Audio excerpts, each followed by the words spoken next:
Well, what do you think about that? Excuse me? The drunk across the bar had waited until Gareth Brooks was winding down on the old Wurlitzer in the corner to sidle over to me, bringing the stink of nighttime streets, a noxious cloud of menthol and cheap liquor with him. I said, what do you think? Ever see something like that before? He stabbed a finger at the smudged and crumpled half-page of ad print torn from some local penny saver, tapping a staccato little drumbeat with one dirty nail. Probably some kind of scam? I mused, pushing it away with the flat of my beer. A chance to start selling Herbalife or Lularoe out of the trunk of your car or something, you know? He sloshed precariously in his seat, eyes spinning like glassy marbles. Some kind of scam, sure, he slurred, slapping what looked like a crisp pair of $1,000 notes down by my elbow. A scam with 16 identical brothers and sisters stacked up at home. How's that for a scam? Christ, are those real? I turned one over in my hands, tracing a finger along the unfamiliar contours of Grover Cleveland's profile. Bank certified and all. I've been trading them in for smaller bills all week. He called for another beer. I looked the guy up and down, this sloppy bum in his old thrift store suit, and grabbed across the bar for that scrap of the classifieds. So, what? I asked skeptically as I skimmed the ad again. You really went? You let this Dr. Kendall guy just buy your soul? The drunk nodded, rolling an empty Heineken bottle between his palms. Easiest payday I ever had too. In and out in a few minutes. What's he do? Some kind of black mass voodoo stuff? Make you sign your name in blood? Nah, it's all legit like. Operates out of this little junk shop over in the 10th ward. Should see the place. Anyway, you go in, answer a few questions. The guy hands you an envelope full of cash and you're done. All under the table, tax-free. You should give it a try, huh? The address is right there. There's gotta be a catch. Nobody just gives away thousands of dollars for nothing. The drunk belched hot in my face. Exactly. I figure it's some promotional stunt. Some contest for the internet or something. You should give him a call before this thing falls apart, I'm telling you. Easiest money I ever made. You can say I sent you. I don't know, man. I picked absently at the damp cocktail napkin in front of me. Sounds sketchy. Suit yourself, kid. The drunk swigged down the last of his beer and lurched unsteadily to his feet. Does it feel any different? I asked as I watched him settle his tab. Not having a soul, I mean. The drunk was silent for a long minute. You tell him I sent you, huh? He mumbled finally, tucking Dr. Kendall's ad into my front shirt pocket and giving it a firm pat. If you decide to go, tell the doctor I sent you, okay? You tell him. Tell him it was me who recommended you, right? You won't forget? Yeah, sure, man, sure. You got a name?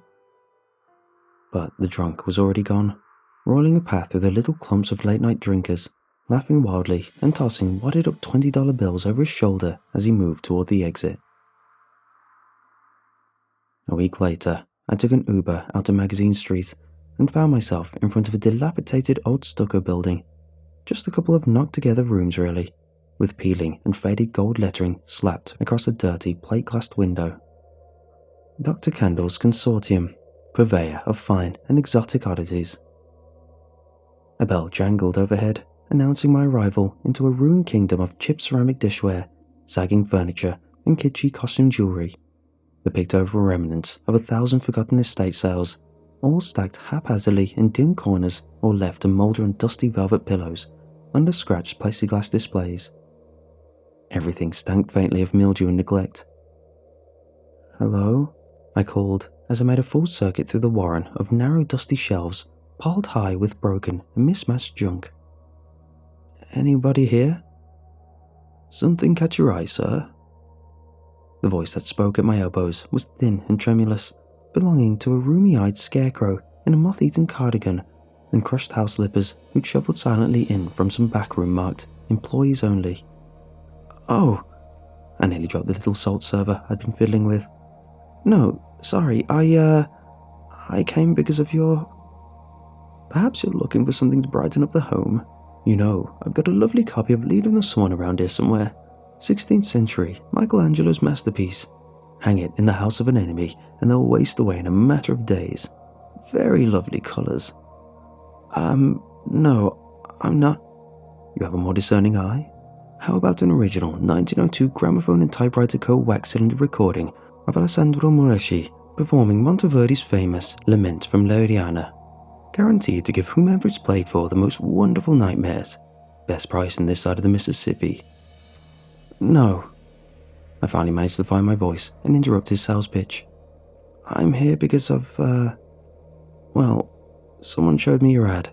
The one in the penny saver. He said I should come by. The old man leaned forward and wrinkled conspiratorially. Up close, he looked like a dry crabapple, all withered and red with a mass of ugly, burst capillaries under the skin of his nose. Ah, yes, I see. Of course. You don't have an appointment, but I'll look the other way this time. Care to browse a bit more, or shall we get down to business? We can start, I guess. He crooked a gnarled finger, and I followed him back to the front of the store. There were a couple of rough wooden stools on the opposite side of the counter, and he indicated I should take a seat. So, he said, steepling his fingers, you wish to divest yourself of your anima? I mean, are you for real? I waved an arm around the gloomy shop. This place, what you say you do here? Dr. Candle blinked thoughtfully. You seem surprised. I shrugged. Just how can you claim to buy something like that? A soul? Something you can't even... don't people need them? Do you need your appendix? He touched his lower abdomen. How about your spleen or gallbladder? Truth is, the human body is perfectly capable of grinding away for many years plus or minus a few of those original components. The soul's a lot like that. Obsolete hardware. So, what are you paying all this money for then, if they're so useless? What's the catch? Dr. Candle's genial smile slipped fractionally. I'm something of a collector, I suppose. Only instead of a library of rotting books or piles of old coins. Well, I prefer to collect the intangible. I felt the long, buried Catholic schoolboy stirring in me. But don't our souls belong, to God or something? If they do, and you believe that, then what's the harm in humouring an eccentric old man? And what about the money? I asked. That real too? Dr. Candle's smile reappeared in full. His teeth were the colour of crumbling old piano keys. I wanted to reach out and run my fingers across those teeth, maybe pound out some Mozart on them, but I kept my hands folded on my lap. Of course, we pay top dollar here.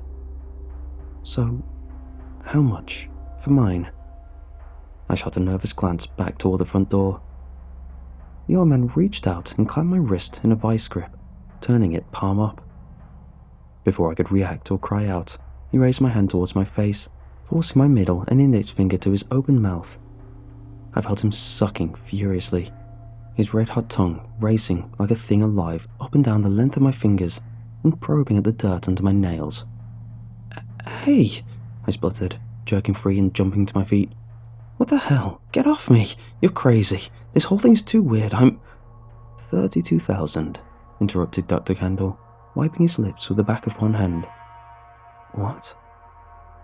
He rummaged under the counter and came out with a tattered plastic grocery bag filled with those loose crinkled dollars in every denomination. You asked how much your soul was worth. Well, based on my assessment, I'll give you $32,000 for it. Right now. Cash. Have you ever earned that much money before? I sat back down, watching the bag carefully. What do I have to do? Oh, nothing too strenuous, said Dr. Candle. Just lean back and close your eyes. Yes, like that. Good. Peeking is no fair. Relaxed. Excellent. Now, I want you to tell me about... let's see. How about your first kiss? What do you want to know? I was feeling less confident with the arrangement by the second. Just describe it, whatever you can remember. Go ahead, it's starting. I took a deep breath and thought about all that money. Okay, her name was, Stephanie. I was 12 or 13, and we were in a garage. It was night. I don't remember where her parents were, but it feels like we had the place to ourselves. It was raining too, I think. Something rustled behind me, and I felt the hair on my neck prickling. Keep going, said Dr. Candle. Please. We kissed, and she tasted like fruity lip balm, cherry or something. She wasn't pretty, her nose was too big, and the whole time I was thinking about another girl. A sister of a friend, wishing she was that girl. Yes, I can just about see it. Dr. Candle's voice seemed too close in the dark. I could smell the stale, mothy stink of his clothes near my face, could feel his fetid breath against my ear. But when I dragged my eyes open, there he was on the stool opposite me, hands neatly gripping his knees. Shall we start again? He asked with a smile. It won't do to keep interrupting the process. Reluctantly, I closed my eyes. Tell me about your earliest memory. I don't think... I remember the unfamiliar sounds coming through my parents' closed bedroom door at night. I remember the feel of the old carpet against my hands and knees as I crouched there, listening at the crack to the grunts and the yips. It sounded like the dog when I pulled on his tail. You're doing wonderfully, Dr. Candle spoke from behind me now. Somewhere high and away, his voice barely reaching me in the dark. There was this crack in the door, I heard myself saying, under the knob. I remember watching them through the crack. My mom and dad, they were naked. I thought they were dancing or playing a game without me. Something tugged inside my guts. A hard, quick pull, like a hot needle being threaded through my navel. A spool of jagged wire starting to unravel behind it. I wanted to open my eyes, but Dr. Candle wouldn't let me. Keep going, he said. I don't think I want to. Almost got it. I saw my mom, all mashed up against the headboard and bent awkwardly at the neck. She was flopping back and forth with these little wet smacking sounds, and I thought she must be hurting, but my dad was laughing and growling, gleaming like a machete in the dark. And then I think my mom, she must have seen my eyes floating in the crack because... It tore free inside me then. I felt it going for just a second, a little black, empty space blooming where there had always before been something, and leaving an ugly, raw hole that pulsed and throbbed and ached with some unspeakable loss. And then, it was gone. I opened my eyes and looked around the dingy little shop. Dr. Candle was smiling, wiping his hands neatly with an old napkin. I'm sorry, did I fall asleep? What were we talking about? You don't remember? He asked. I shook my head. Excellent. We managed to pull most of it, I think. Rather stubborn. He thrust the bag of money at me and started herding me quickly toward the door. You'll want to go home and rest. Might feel a little funny for a day or two, but it'll pass. That's it? I was confused. You're all done, said Dr. Candle. Now, I've got to run. Appointments all day.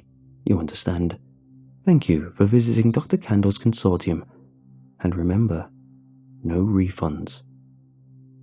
The door clanged shut in my face.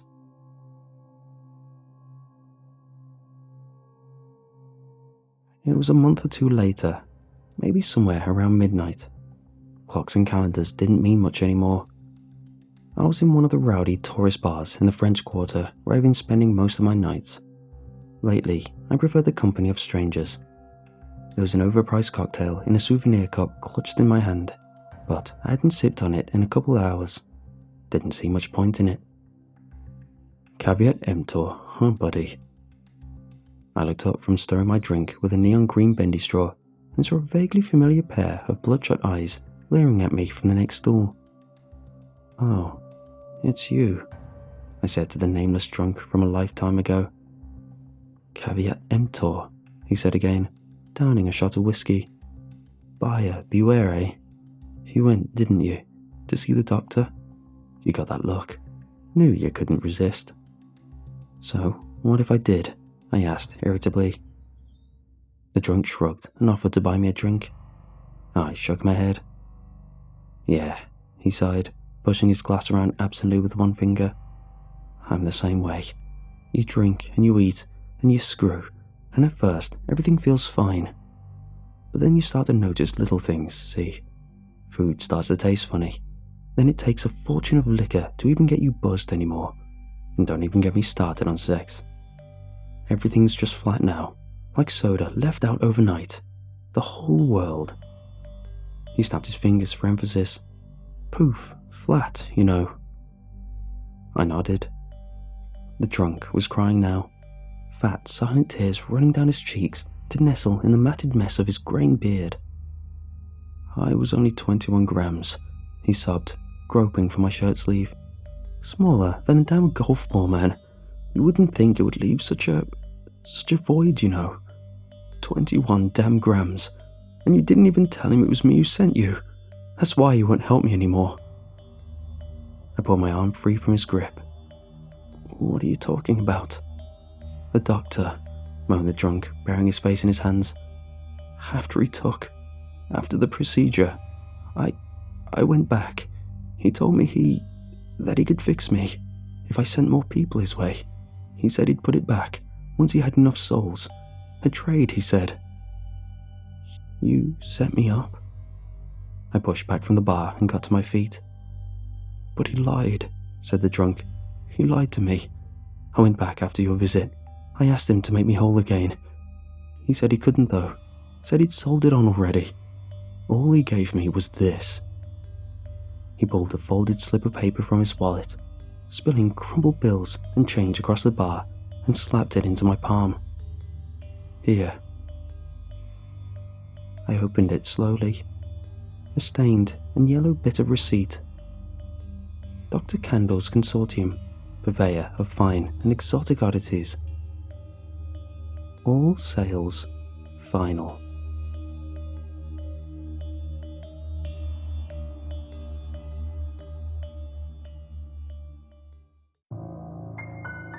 For a few years, I've worked as a private contractor. My grandfather taught me to be a woodworker and carpenter. Grandma used to say I could properly use a dowel before I could talk, but I think they might have exaggerated a bit. Still, I love making things with my hands. That passion has given me quite a lot over the years. A family, a home, a steady job, a '68 Dodge Charger. What more can you ask for?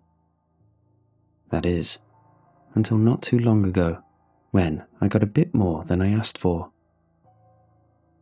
When the pandemic hit, there were a lot of people who lost their jobs. My firm was pretty much fine, as people needed to fix up their houses to make it through an entire year indoors.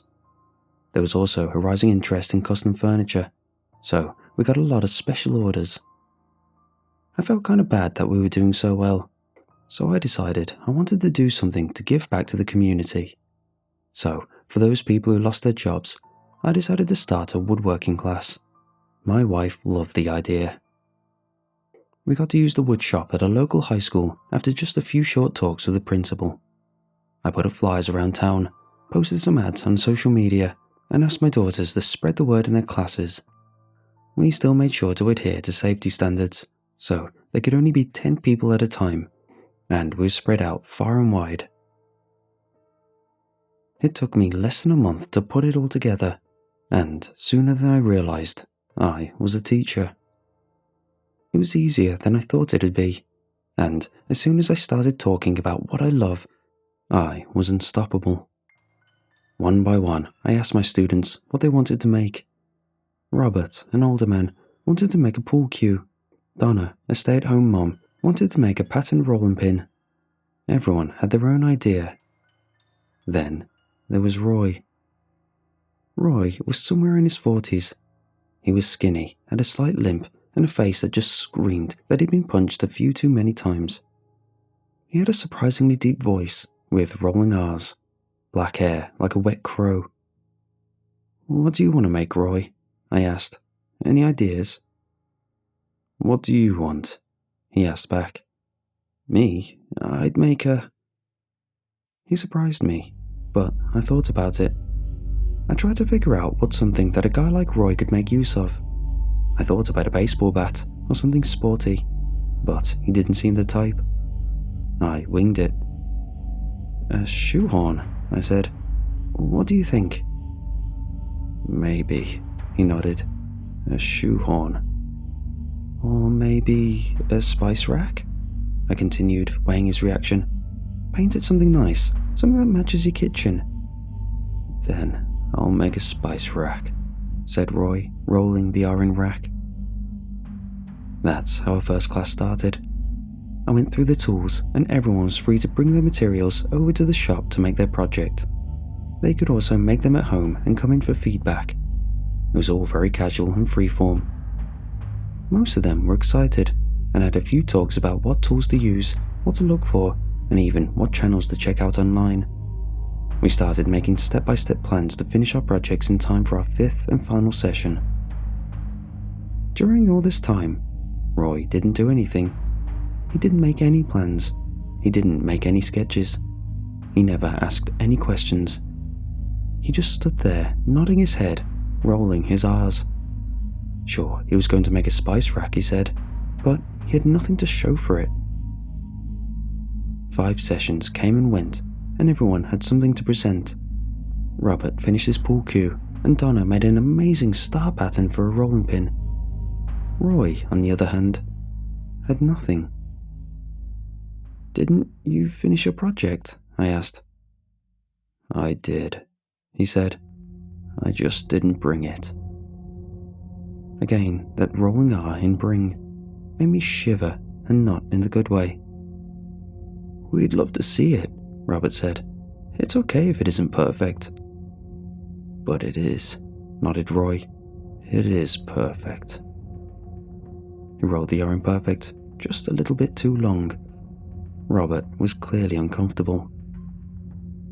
Once my first group of students finished, the next batch signed up. A lot of younger folks this time, a majority under 18. And, to my surprise, a return student, Roy. While Julianne and Greg wanted to make a chessboard and a wall shelf, Roy didn't want to make anything. Instead, he just asked me again, "What do you want to make?" This time, I said a ladder, a tool, something practical. Roy agreed. The weeks passed, one after another, and the same thing happened. Roy kept showing up empty-handed, while the other students just looked at him funny. Greg made a shelf from solid oak, and Julianne made a chessboard from birch. Roy, on the other hand, just listened to my instructions and took notes. He really seemed like he wanted to make something, but he just never did. As I started my 3rd batch of students, Roy came along for the 3rd time. Again, he asked, "What do you want to make?" At this point, I was frustrated. I'd make a tool shed, Roy, to put all my other projects in. He lit up with a smile and nodded. I could have said spaceship. He still would have agreed. The other students noticed something was up, and 2 of them didn't come to the 2nd session. 2 more dropped out by the 3rd. By the end of the final session, it was just me, Roy, and 3 people who had nothing to show. They were eager to leave, and I didn't feel like stopping them. Finally, there was only me and Roy left as I cleaned up. As I put away the sign-up sheets, he sat down across from me with a big smile on his face. "I finished it," he said. "Finished what?" "The tool shed." "Right, is that where you keep the spice rack and ladder?" "Yes." I laughed, but he didn't. I waited for him to tell me it was a joke, but he was dead serious. He stayed silent, watching me. "You're serious?" I said. "You actually made it, didn't you?" Yes, he nodded. Wanna go see? I don't think so, Roy. No offense, but I'm not sure we're that close. Okay, he said. As casual as picking up a pack of gum, he suddenly pointed a gun at me. I want you to see. I need feedback. It is a strange feeling, being so casually threatened. You don't realize the danger at first. Mortality is just this fleeting, abstract concept until you stare down the barrel of a loaded handgun. Suddenly, you remember that you can die. We took my .68 Charger. Roy was slightly larger than I thought, and he had to lean back in the passenger seat to fit his legs. Even without pointing a gun at me, I could almost feel it, like a heat radiating towards me. Roy seemed overall pretty calm about the whole thing, but my mind was racing. What was I supposed to do? Ram the car into a tree? I couldn't decide, and before I knew it, we'd been on the road for over an hour. Roy pointed at an exit and told me to follow a dirt road. I could feel my phone buzzing like crazy. My family was getting worried. He still hadn't asked me to turn it off. Maybe they could track me. The road just seemed to go further and further downward.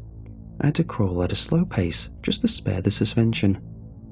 After about 20 minutes, there were more roots and boulders than actual road. The phone stopped buzzing. We were off the grid. I parked the car and stepped out at Roy's instruction. Using a small flashlight, he showed me the way forward.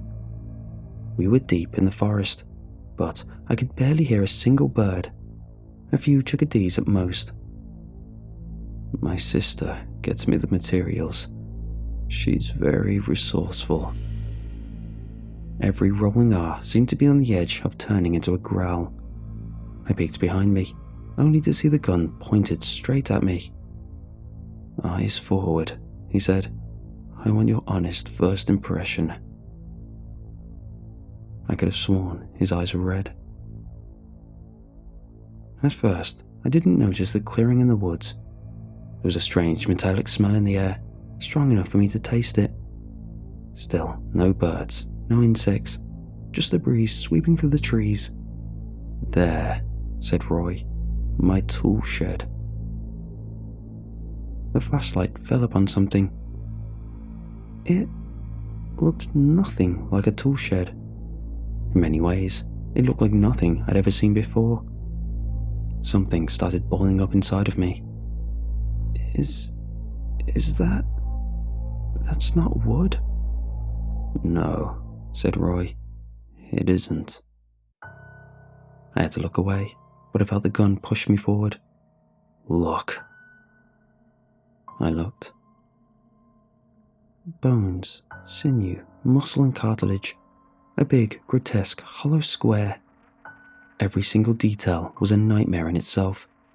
The skin draped over the door was the last straw for me, and I fell to my knees, covering my face with my hands. Again, the cold steel of a gun pushed against me. I need you to look at 2 more things.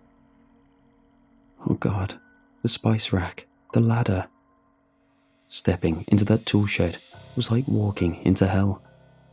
Most of the materials were dry, and there wasn't a single insect anywhere near. With nothing but Roy's flashlight, I only caught quick glimpses of the interior. I tried looking away, but the presence of that gun was enough to force my eyes forward. There, the spice rack, he said. Please, I saw rows of bony fingers, arranged like they were holding cups, femurs arranged like a ladder. I blinked and turned around to plead for my sanity. Roy wasn't himself anymore. He was at least a foot taller, and his hair had grown longer. He smiled with anticipation, his eyes reflecting a clear shade of red. Small white fragments poked out of his hairline like pin feathers of a bird, or sharp nails. His fingers seemed longer. You're useless, he growled, rolling his tongue. This was a mistake. I had to think of something, say something, anything. The shoehorn, I gasped. What shoehorn? The first day, I said shoehorn or a spice rack. Did you ever make the shoehorn? I could. Then show me. In an instant, he grabbed my arm, pushed me to the ground, and placed his knee on my back. He was going to break my arm. The realization hit me like a bucket of ice. He was going to make a shoehorn out of my shoulder blade. Wood. You need to make it out of wood, I pleaded. That's the rule. I make the rules, he grinned. You're so used to a single material. A true craftsman needs to be able to work a variety of materials. Birch, pine, oak, willow, all kinds. I can make things you can only dream of. He bent my arm further, like he was trying to snap a carrot. Then do it. Make one. Pine wood. There's plenty of it to go around. He stopped. With a sigh, he let go and stepped off of me. Fine, he moaned. Wait here. He pushed me into the shed and closed the door. I fell to the floor in complete darkness. It was like a nest covered in branches, mud and grass. In fact, it smelled more like mud and grass than anything else. I couldn't help but wonder how something so grotesque could be almost completely without smell. It should have stunk like hell in there, but it didn't. A faint whiff of iron, that was it. The first thing I tried was my phone, but it was no help. There was no reception, and the light did nothing but to bring my nightmares to life. I couldn't stand to see my surroundings, but feeling the walls blindly didn't help either. I couldn't see any weak spots, but I couldn't feel any either. I was stuck. The door was locked. I don't even know how, but I couldn't budge it. The entire shed was sturdy, using some sort of spine dug into the ground as support. I tried feeling my way out in the dark, but all it did was give me an inner picture of what I was actually standing in. After a while, it got so dark that I didn't even know if I was closing my eyes or not. I lost track of the door. It all just felt wrong. How can you differentiate a door from a wall when all you see and feel is dry meat and bone? I tried everything. Putting support on my back, I sat down and tried kicking to find weak spots. I tried the ceiling. I tried lifting, wedging, leverage. Nothing. The shed wouldn't budge. It felt like I struggled for an eternity, but it had probably just been an hour. Light or no light, I couldn't get out. My phone just sat in my hands, useless. I felt it in my chest. That black, sinking anxiety. The cold. That feeling when you think you're about to die. I must have sat there, frozen for hours. I snapped to attention when I heard a sound outside. It was smaller, careful, tiny steps. "Hello? Anyone there?" I called out with a dry voice. And it was a boy. Just some boy in the middle of nowhere. And all he had to say was, "and." I pushed the confusion away, feeling hope light up. Hey kid," I smiled. "You, out there, can you open the door?" And then I paused to think, what the hell was this? And then we can go away. You want ice cream? We can get that. We can get whatever you want. Pizza? And then I was about to explode on this kid. He had this infuriating tone, like he was mocking me. Then, suddenly, the door opened. He had the same dark hair as Roy, but was no more than 10 to 13 years old. The same red eyes, the same pale complexion. He was dragging some sort of blue plastic garbage bag. "And then?" he asked again. I don't know what you want. I looked around. The coast was clear. I couldn't leave him there. I tried picking him up, but he recoiled. He shook his head and stepped away. "And then," he said. "We have to go," I whispered. "Come on." And then, he said matter-of-factly. He stepped inside the shed and closed the door. I just started running. My car wasn't far off, and I was far quicker on the way back than I'd been getting there. The keys were still in the ignition. The charger seemed just as eager to get me out of those woods as I'd been getting out of that shed. Together, we turned around and drove like maniacs back to the main road. I didn't care about the boulders, roots, vines or bushes. I had to go, and I had to go now. With a beaten suspension, we managed to get to the main road. I stepped on the gas. I'd rather die in a car crash than anywhere near Roy and his creations. What happened next was a blur.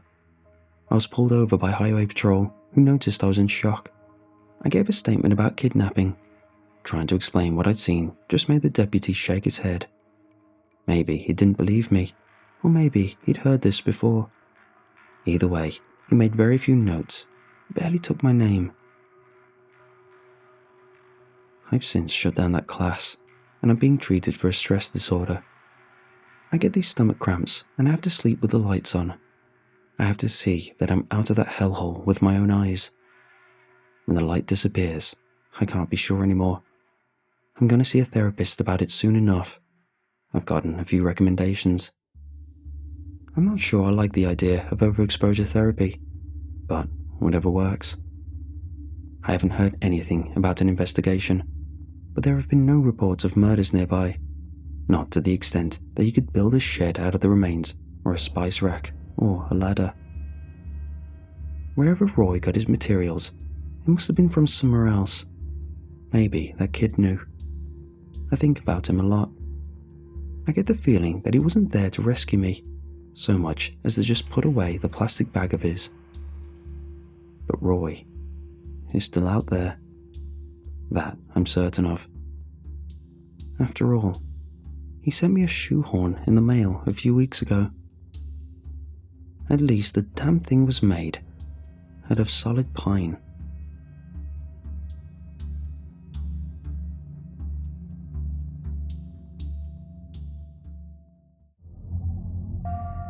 It's not an honest living, but it's a living.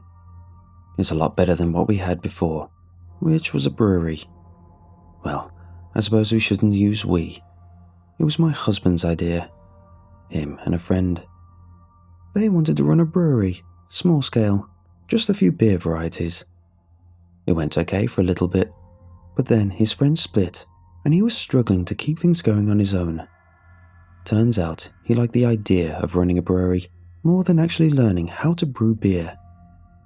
At one point, he even wanted me to quit my job and come help him get his products on the shelves of local groceries. Ha, like I was going to quit my job while he was barely staying solvent with a brewery. To say nothing of being able to afford things like, our mortgage payments, not to mention that our marriage was already struggling. Sometimes I thought the fact we got at least 8 hours apart from each other every workday was the only thing holding it together. Well, he's gone now, and I'm the sole person running the business. I did end up quitting my day job for it. It's tough doing this by myself, but it's not like I can hire extra help. But I was doing quite well for myself. I've even expanded. The batches are only successful a third of the time, so with enough vats, the odds are I'll usually have at least one turn out right. It doesn't take much to rake in enormous profits. Like most rare luxuries, human skin fetches an exorbitant price, if you can find a buyer. The first year was tough. I knew I had a valuable product, but I had to find willing people to buy it, and I had to do so discreetly. Couldn't exactly have the police come around asking uncomfortable questions like, why do you have 8 people worth of skin laying around? Sure, it's not like they're going to find the skin bodies in a ditch anywhere. That's not how I operate, but I'm sure they'd find something to charge me with. Many somethings, most likely. So I had to be careful. When I finally made the right connections though, the payoff was worth the wait. I sell to all kinds of places. Medical facilities are tough. Lots of questions asked. The forgery isn't worth a cut, not when there's less stringent buyers available. I sell to a lot of dentists. Yeah, they've got uses for skin grafts, especially the upscale ones that do surgeries for gum repair and the likes. A lot of them are willing to look the other way, so long as it means they can stay supplied with grafts and keep charging ridiculous prices for their procedures. I also sell to rich folks. The really rich ones. The ones you don't always hear about. The ones that have gotten bored with the mundane luxuries and want something a little more unusual. I disguise the leather. It's no fun if they can't flaunt it, after all. Like wearing racy panties to an interview. No one but you knows they're there. But oh, they're there. So I dye it different colours, and it gets turned into a stylish jacket, or the strap for a watch, or even leather seat covers for a foreign sports car. I charge a pretty penny for that last one, because you know it takes multiple bodies to get enough for a car seat, much less an entire car's worth. Or at least, that's what they want to believe. It's not luxury unless someone suffers to produce it, after all. Oh, I dress up the sale. I make up a story to go with the leather. I find out my client's preferences first. Maybe they want the victim to be a woman, snatched off the street and leaving behind a bereaved family. Or maybe they want a manskin, a drunken loser stumbling home after the bars close. I let slip enough details that they can concoct a story about the source's life and think themselves clever for wheezing the scintillating details out of me. Joke's on them. All the skin I sell them comes from a single source. My ex-husband. May he rest in pieces. There's certainly pieces of him everywhere now, on people's wrists, in their cars, and in the mouths of poor saps that think their gum grafts come from a cadaver. There's nothing unnatural going on here. It's all science. Well, I'm assuming science is involved. Honestly, I just kept everything running the way it's been running. Getting it started was all dumb luck, and I admit, a little bit of murder. But only at first. Only that one time. You see, my ex-husband and I had an argument. I'd swung by the brewery on my way home from work. It was Monday, and the bar part of the building wasn't open on Mondays. He was up on the catwalk, polishing off another beer. A pile of empty and shattered bottles lay on the ground underneath him, and I carefully tiptoed around them as I approached. He didn't answer when I called to him, so I headed up there, annoyed that I had to walk up all those stairs. We weren't sure what this place was before we rented it, but it had a lot of odd industrial touches. Catwalk, capped gas lines. "Aren't you at least supposed to be drinking your own beer?" I asked, gesturing at the pile of six-packs waiting to be opened next to him. "What beer?" he snapped. Well, slurred is more like it. I came to stand next to him, but didn't sit down yet, not willing to commit to a long conversation with him. Not when he was in a mood like this. Though, to be honest, we weren't having long conversations anymore. He was staring down at one of the tanks, shiny metal with all those dials and gauges. I still don't like to think about how much it all cost, because I think that's where the marriage started to go wrong. There were the loans, the bonuses I reluctantly sank into his endeavour instead of going on a dream vacation. Don't ever marry when you don't see eye to eye on finances. It'll only end in disaster. Anyway, he had the lid popped open. It's just a hatch really, barely big enough to accommodate someone crawling inside. Keep that in mind. It's important in a moment. "See what?" he said, gesturing at the open hatch and the liquid inside. "It's ruined. The whole batch is ruined." "Looks okay to me."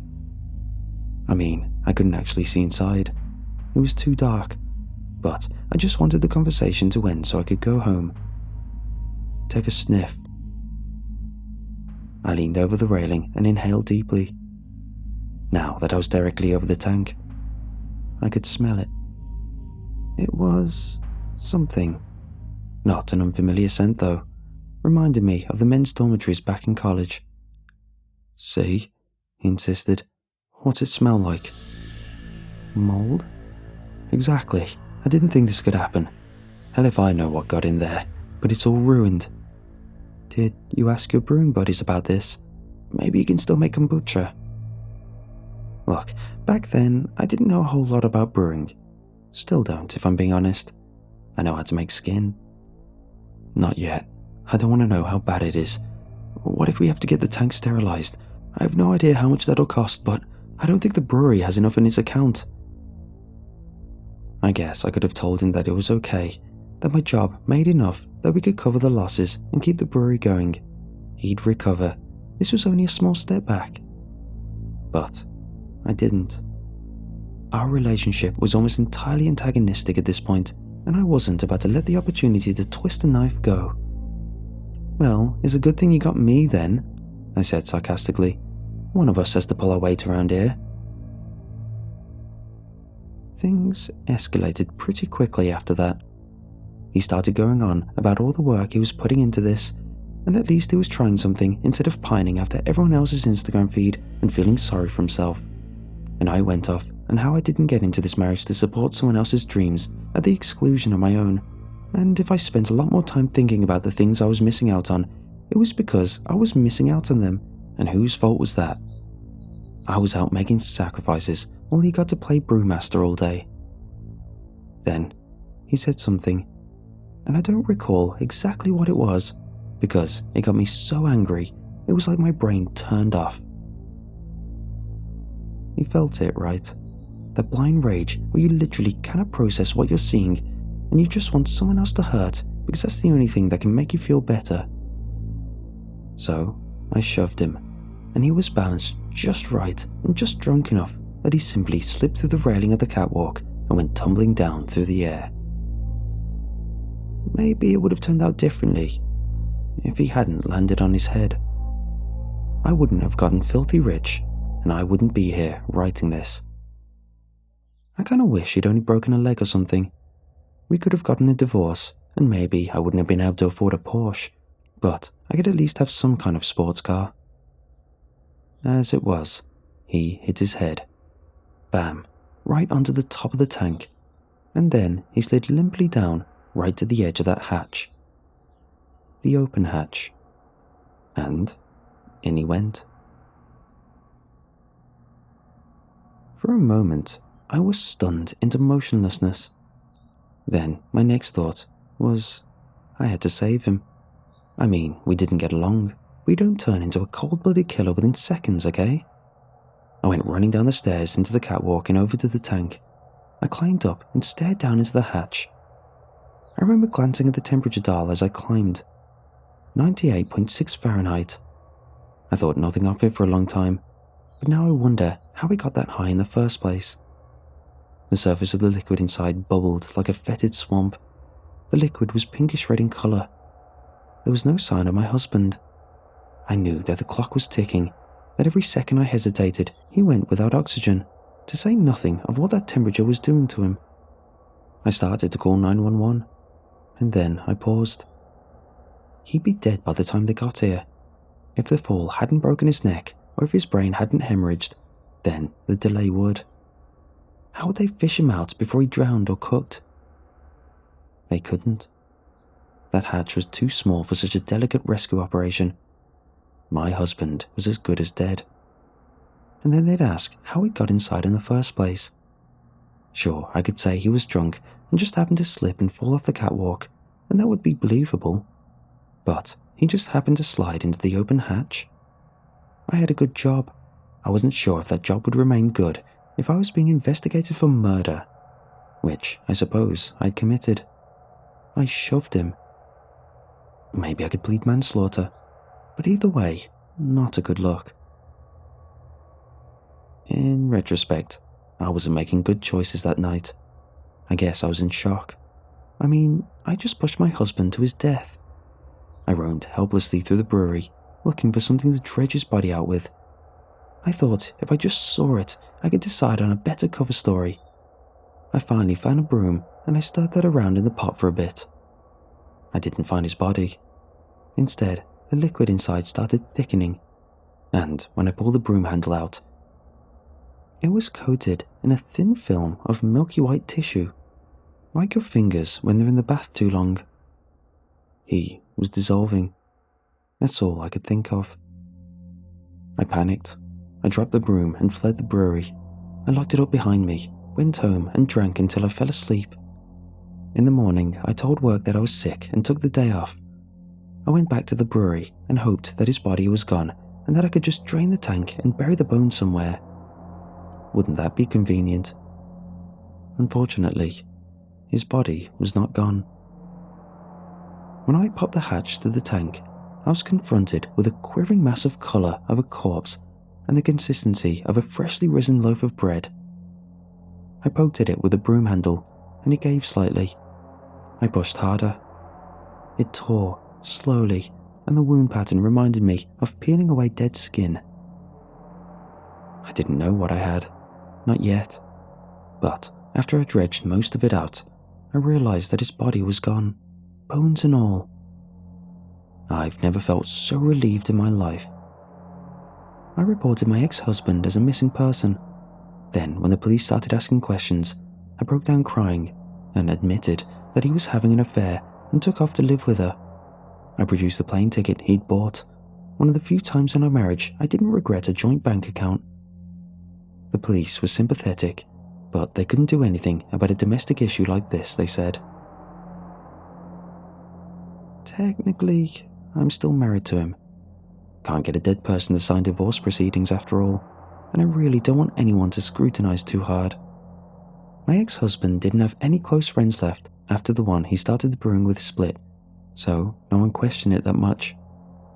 With that handled, I turned my attention to the thing growing in the brewery tank. It seemed quite content to sit there at 98.6 degrees.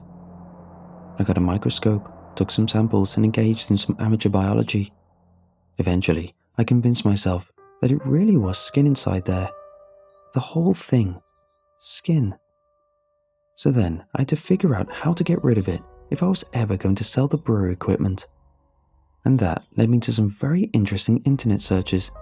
And then I thought, wait a minute, I might be onto something here.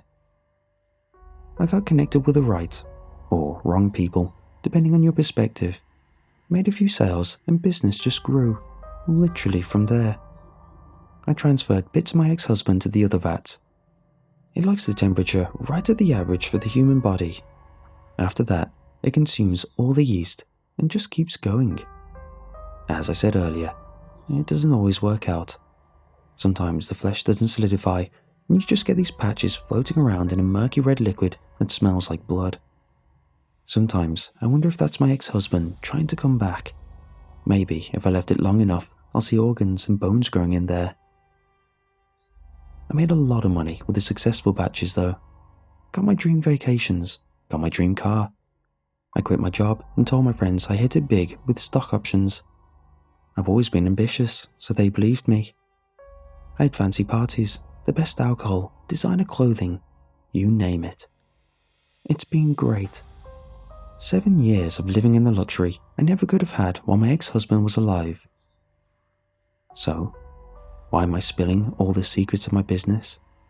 If this gets out, I'm ruined, aren't I? Maybe they won't figure out who I am and I won't go to court for my crimes. But those rich folks and those dentists that buy from me will figure it out surely. Maybe the dentists won't care, but the rich people will. Oh, they will care so very much. It would tarnish their precious luxuries and leave a bitter taste in their mouths every time they put on a jacket or watch or get in that car and hear the stretch of the leather as they sit down. They'll destroy me somehow. I hope they find out. I hope they hate me. I hope they hate themselves for being so easily duped, though they could never admit that part to themselves. Hear that? I took you all for a ride and you swallowed it all.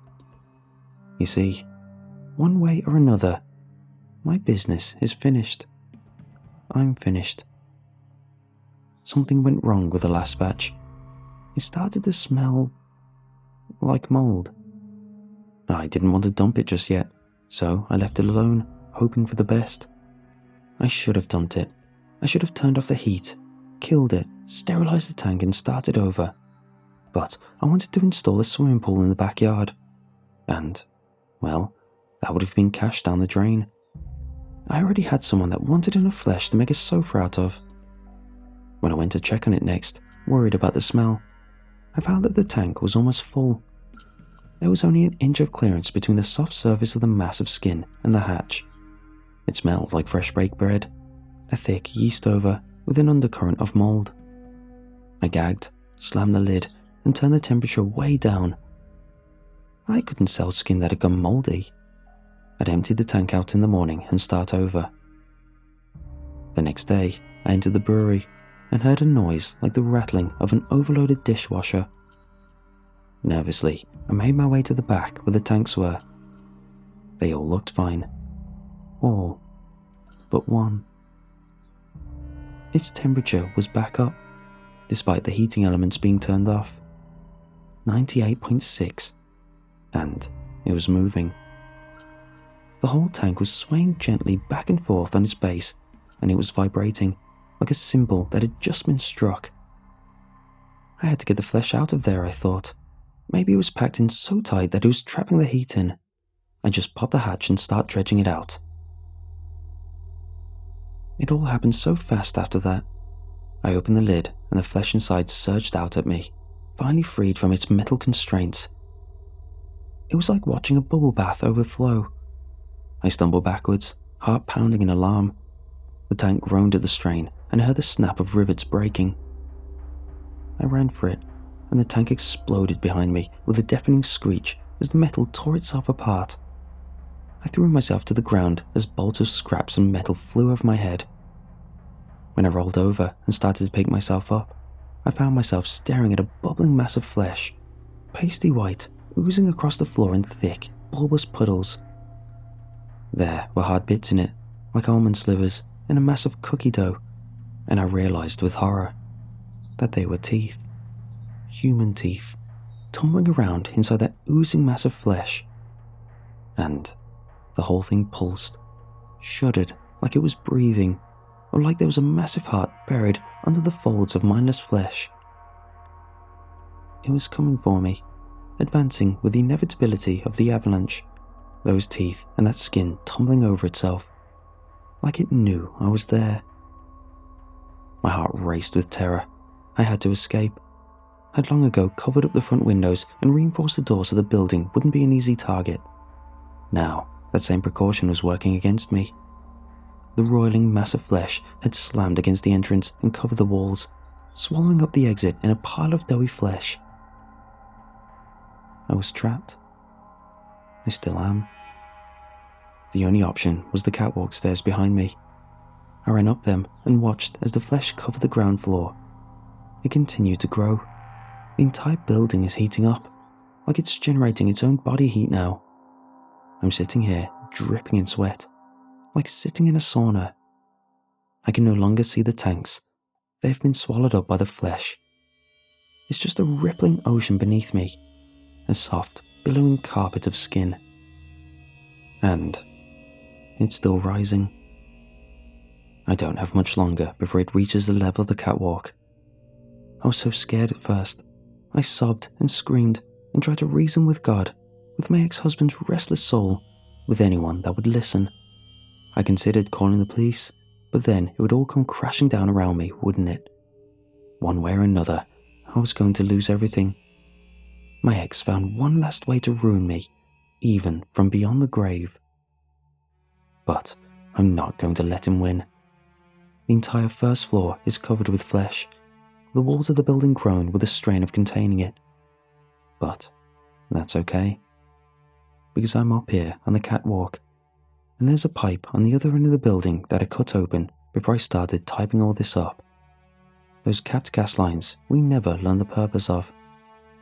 The smell of gas is starting to make me sick, so I guess that means we're about ready. Hear that, my dear ex-husband? I'm coming for you one more time. Me and my cigarette lighter. We're going to burn in hell together.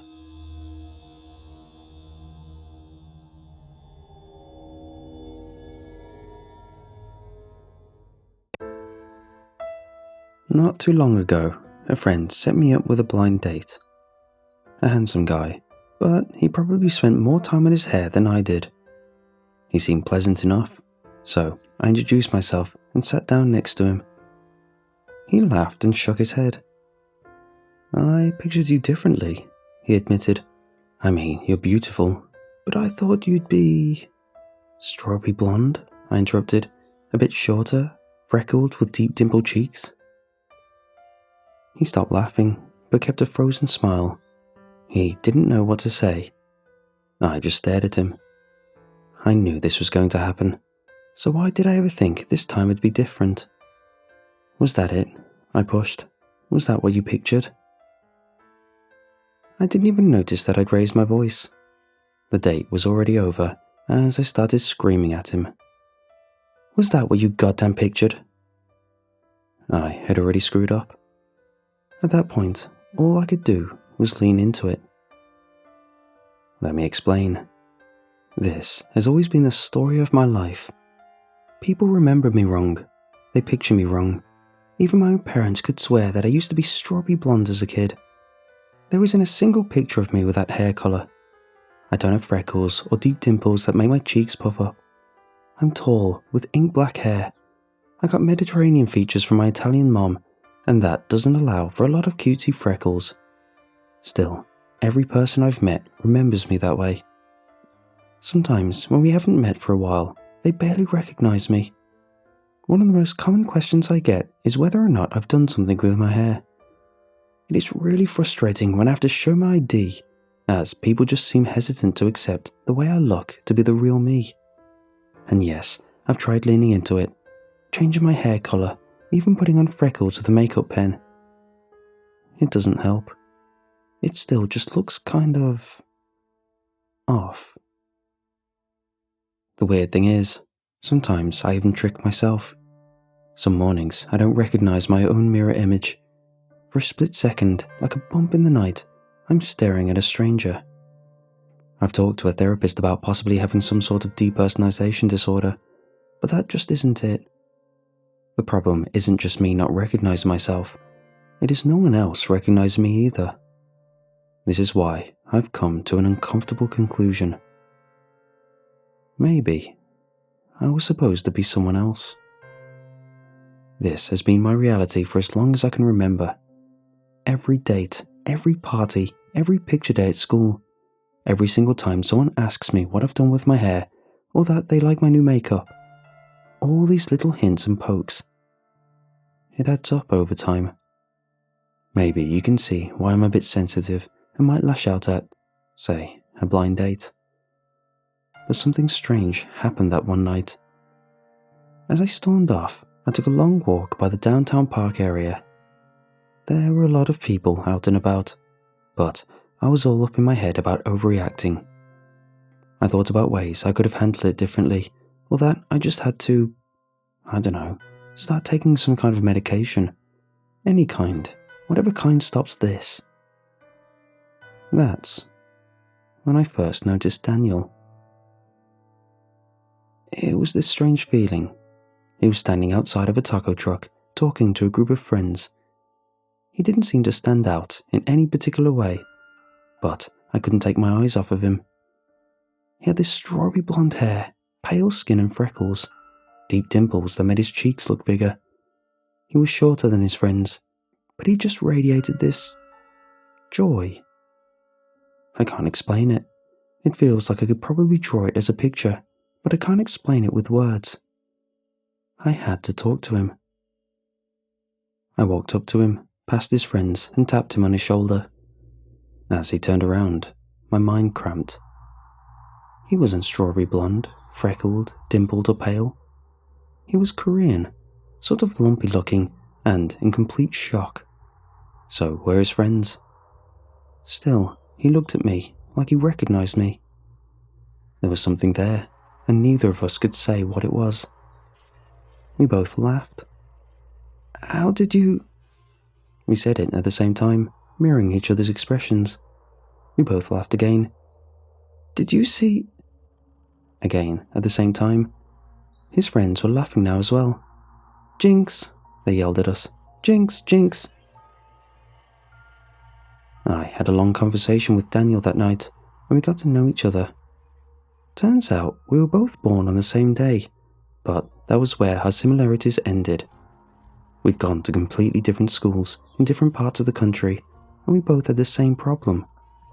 People mistook us for someone else, remembered us wrong. It was even more abrupt for him, not even matching the body shape of the image people thought he was.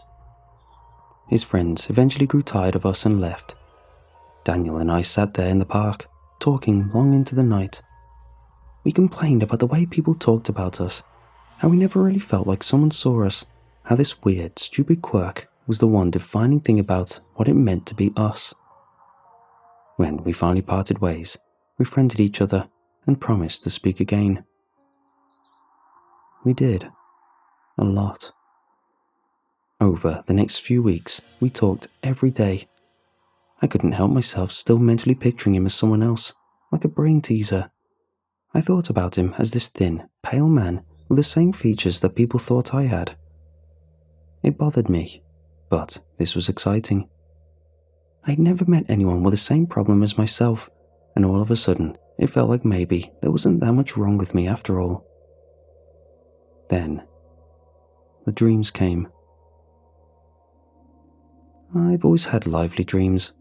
I'm a very tactile person, so I remember the touch of something before I think of what it looks like. In the night, I could sometimes feel things that I swore I'd never felt before. Holding someone's hand with a hand that isn't mine, feeling a breeze through someone else's hair, tasting someone else's breath in your mouth, the smell of birch trees reaching in through the nose, like I was a passenger in another body. It would only last short moments and would interrupt whatever other dream I had to the point that I'd wake up, often in a cold sweat, like my body was scared, even though my mind was calm. Daniel told me he experienced something similar. It was getting more intense.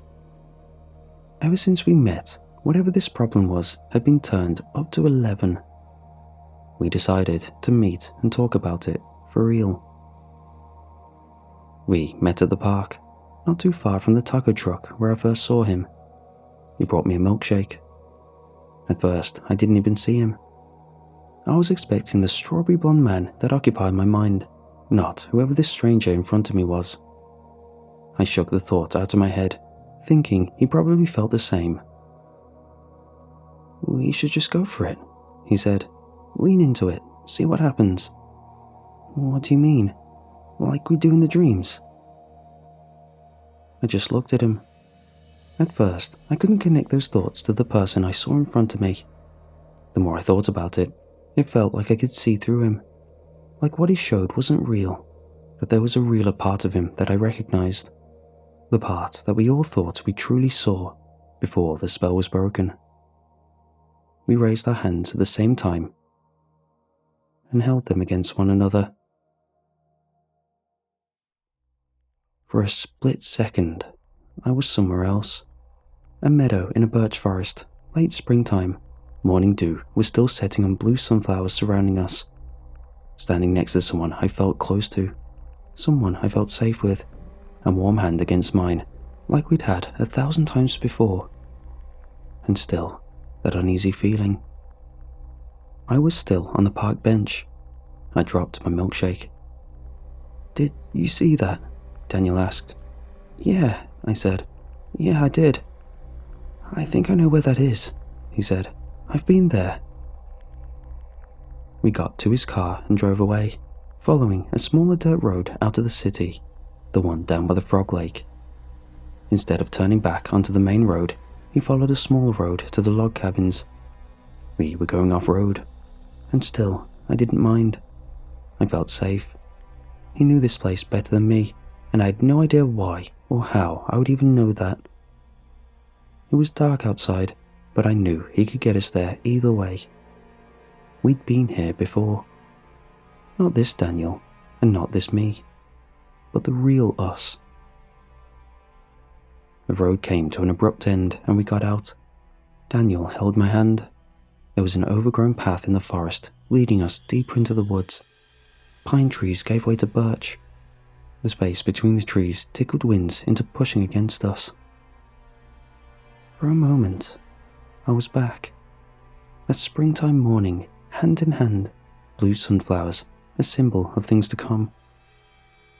We were siblings, and we were pure, Something touched my nose, and I snapped back to reality.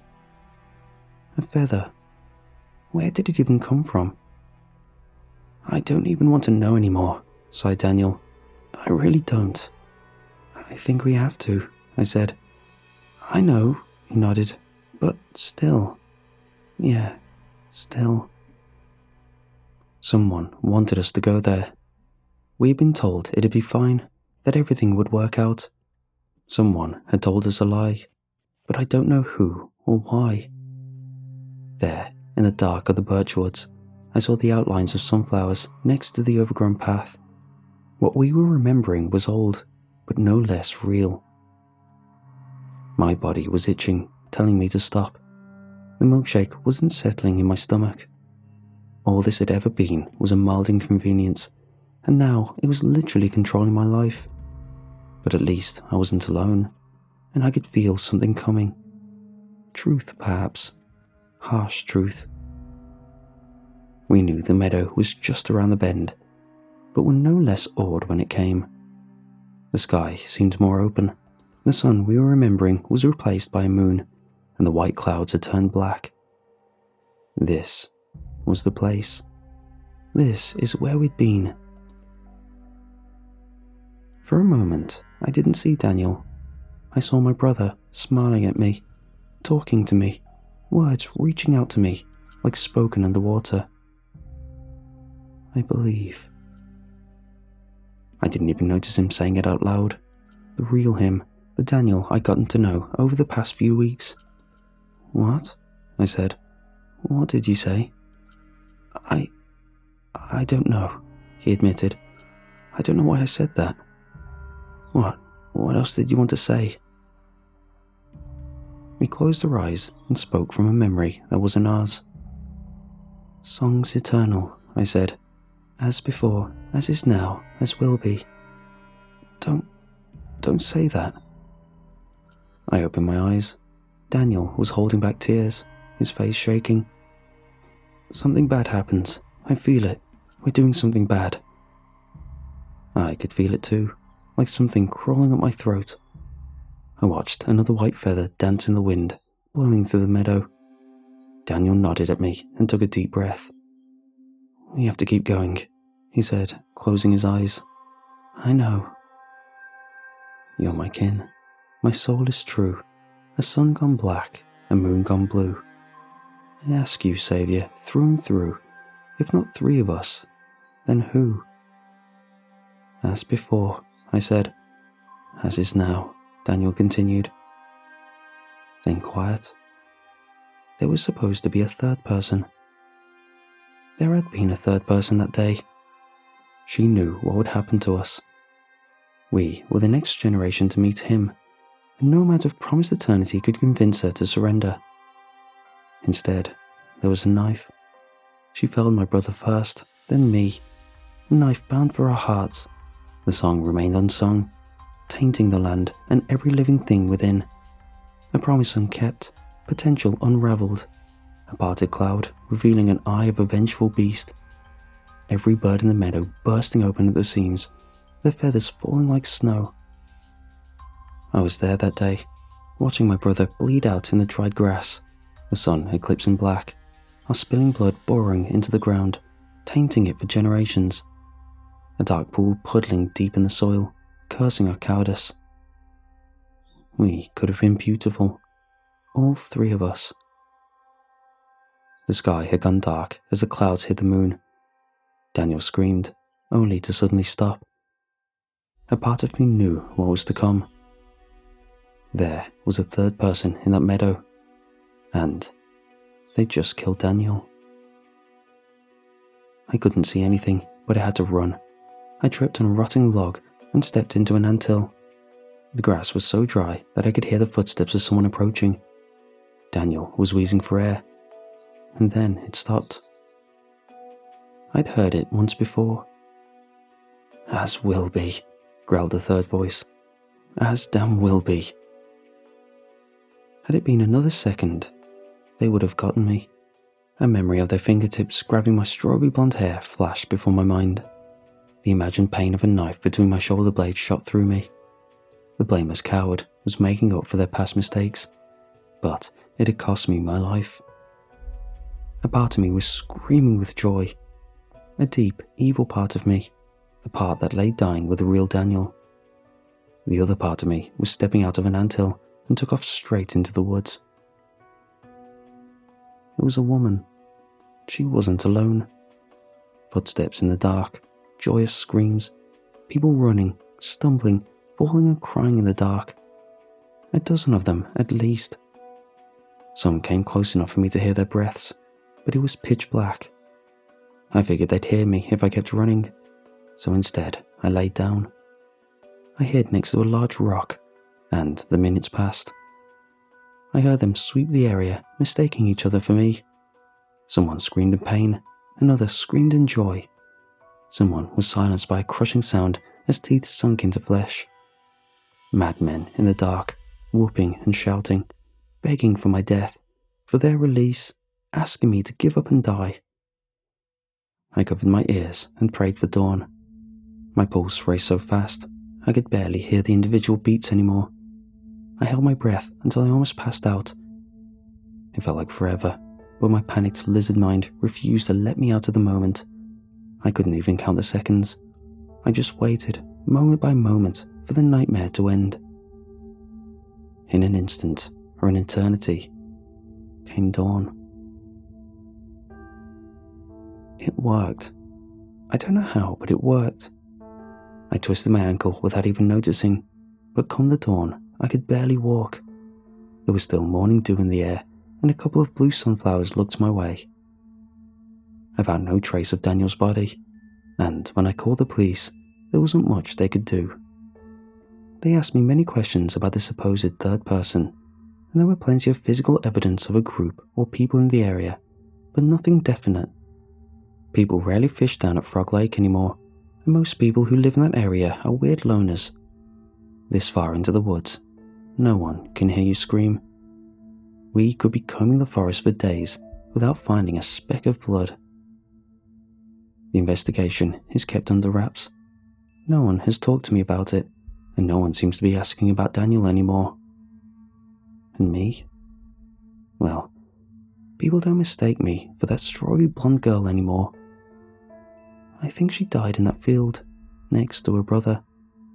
Maybe now, my life can truly be my own.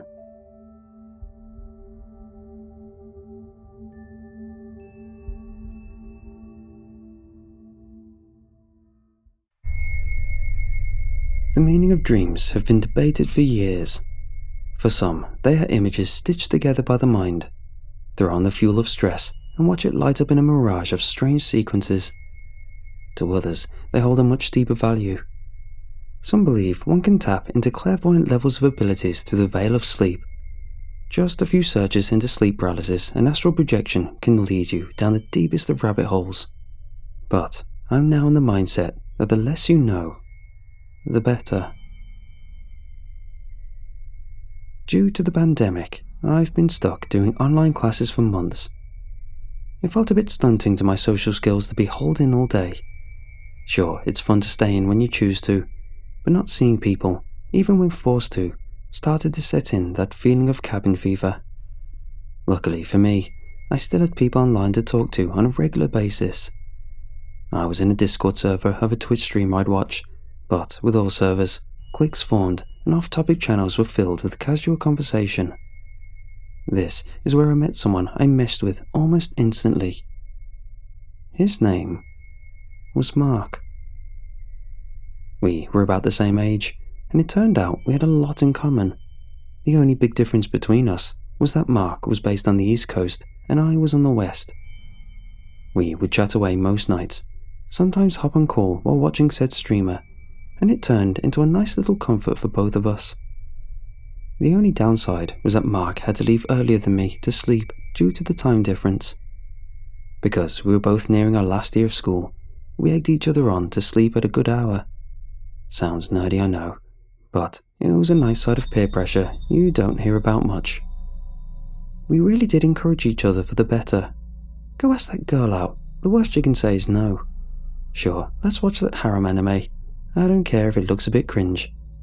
I don't know what nightcore is, but I'll listen to it with you. The only way I can describe our dynamic was aggressively wholesome. When we weren't messing around, we actually studied together. Crazy, I know. If not, sometimes Mark found interesting topics to learn about. Obscure things like how certain products are made or videos about lore of old games.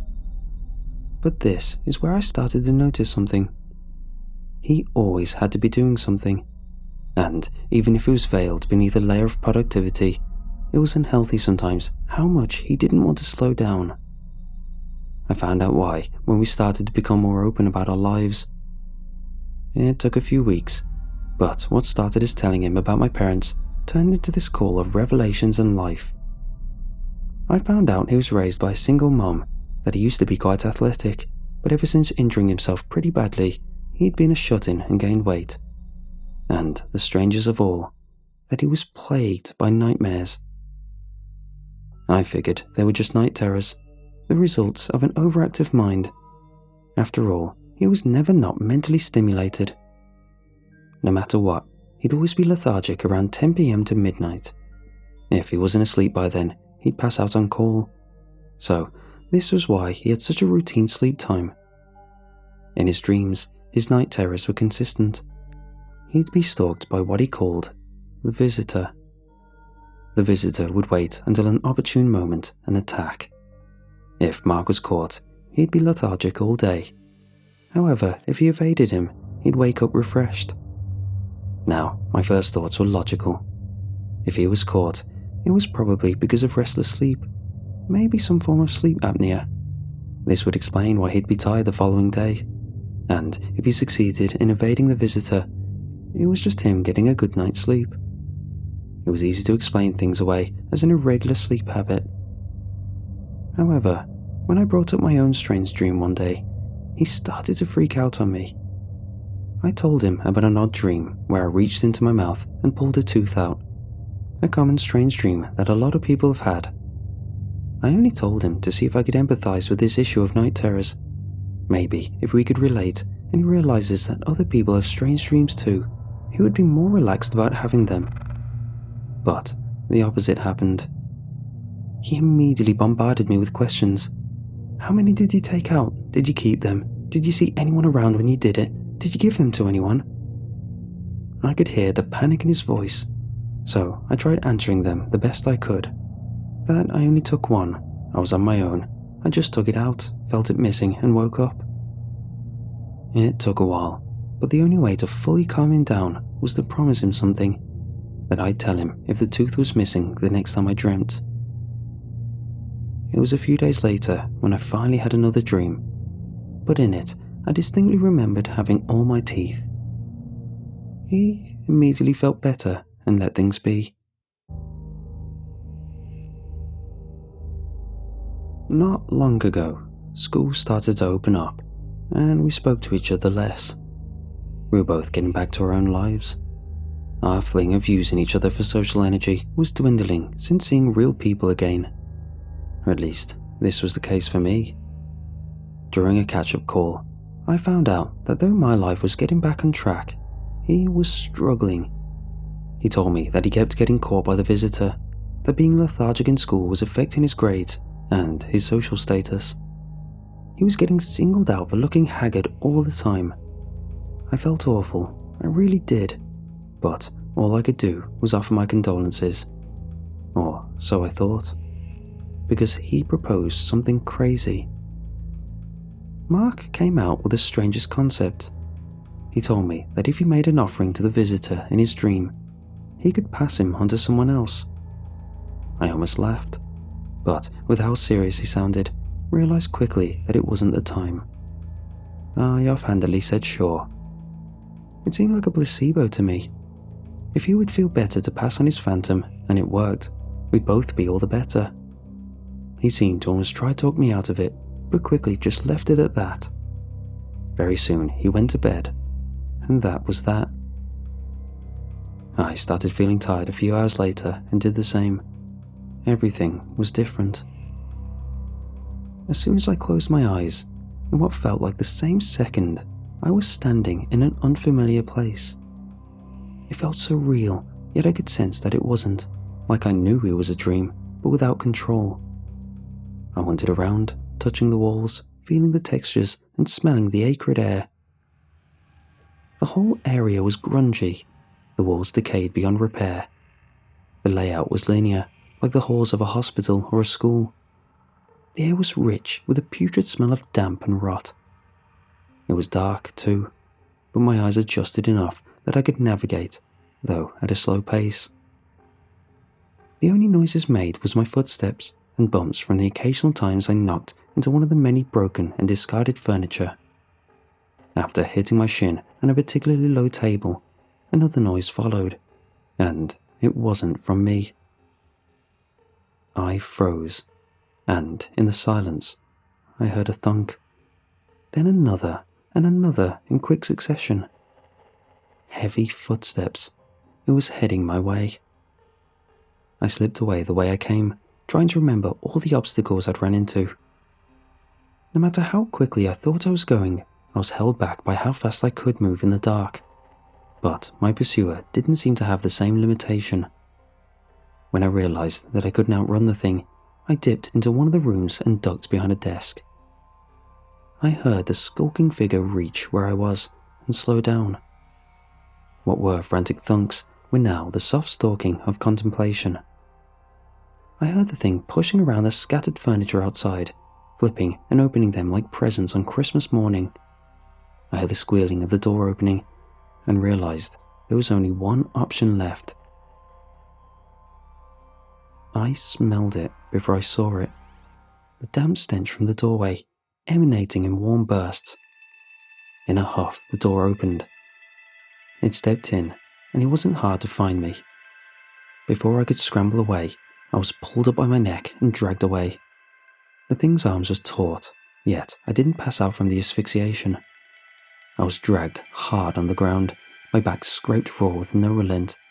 Yet the moment I peered at the thing, it was running upright, which showed how unnatural its arm proportions were. My shoulders were battered from smashing into tables and chairs.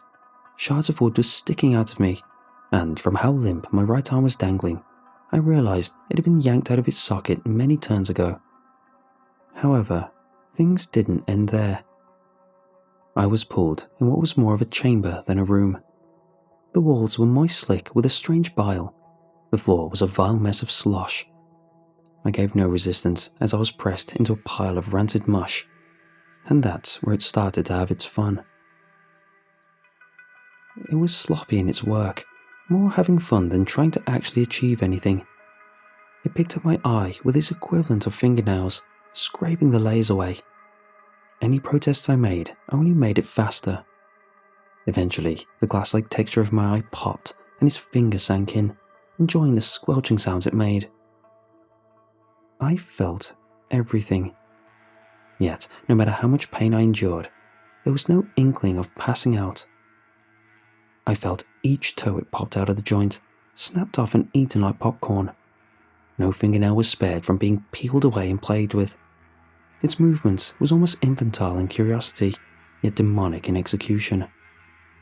Even when I was just a mess of gore after hours of this torment, barely resembling a human, I was still fully awake and aware. I babbled about mercy throughout the session, though it was hard with a ripped-out tongue. My remaining eye wept until a slow cast of light started to bleed in from the ceiling. I didn't notice it in the dark, but the middle of the ceiling was a large skylight window.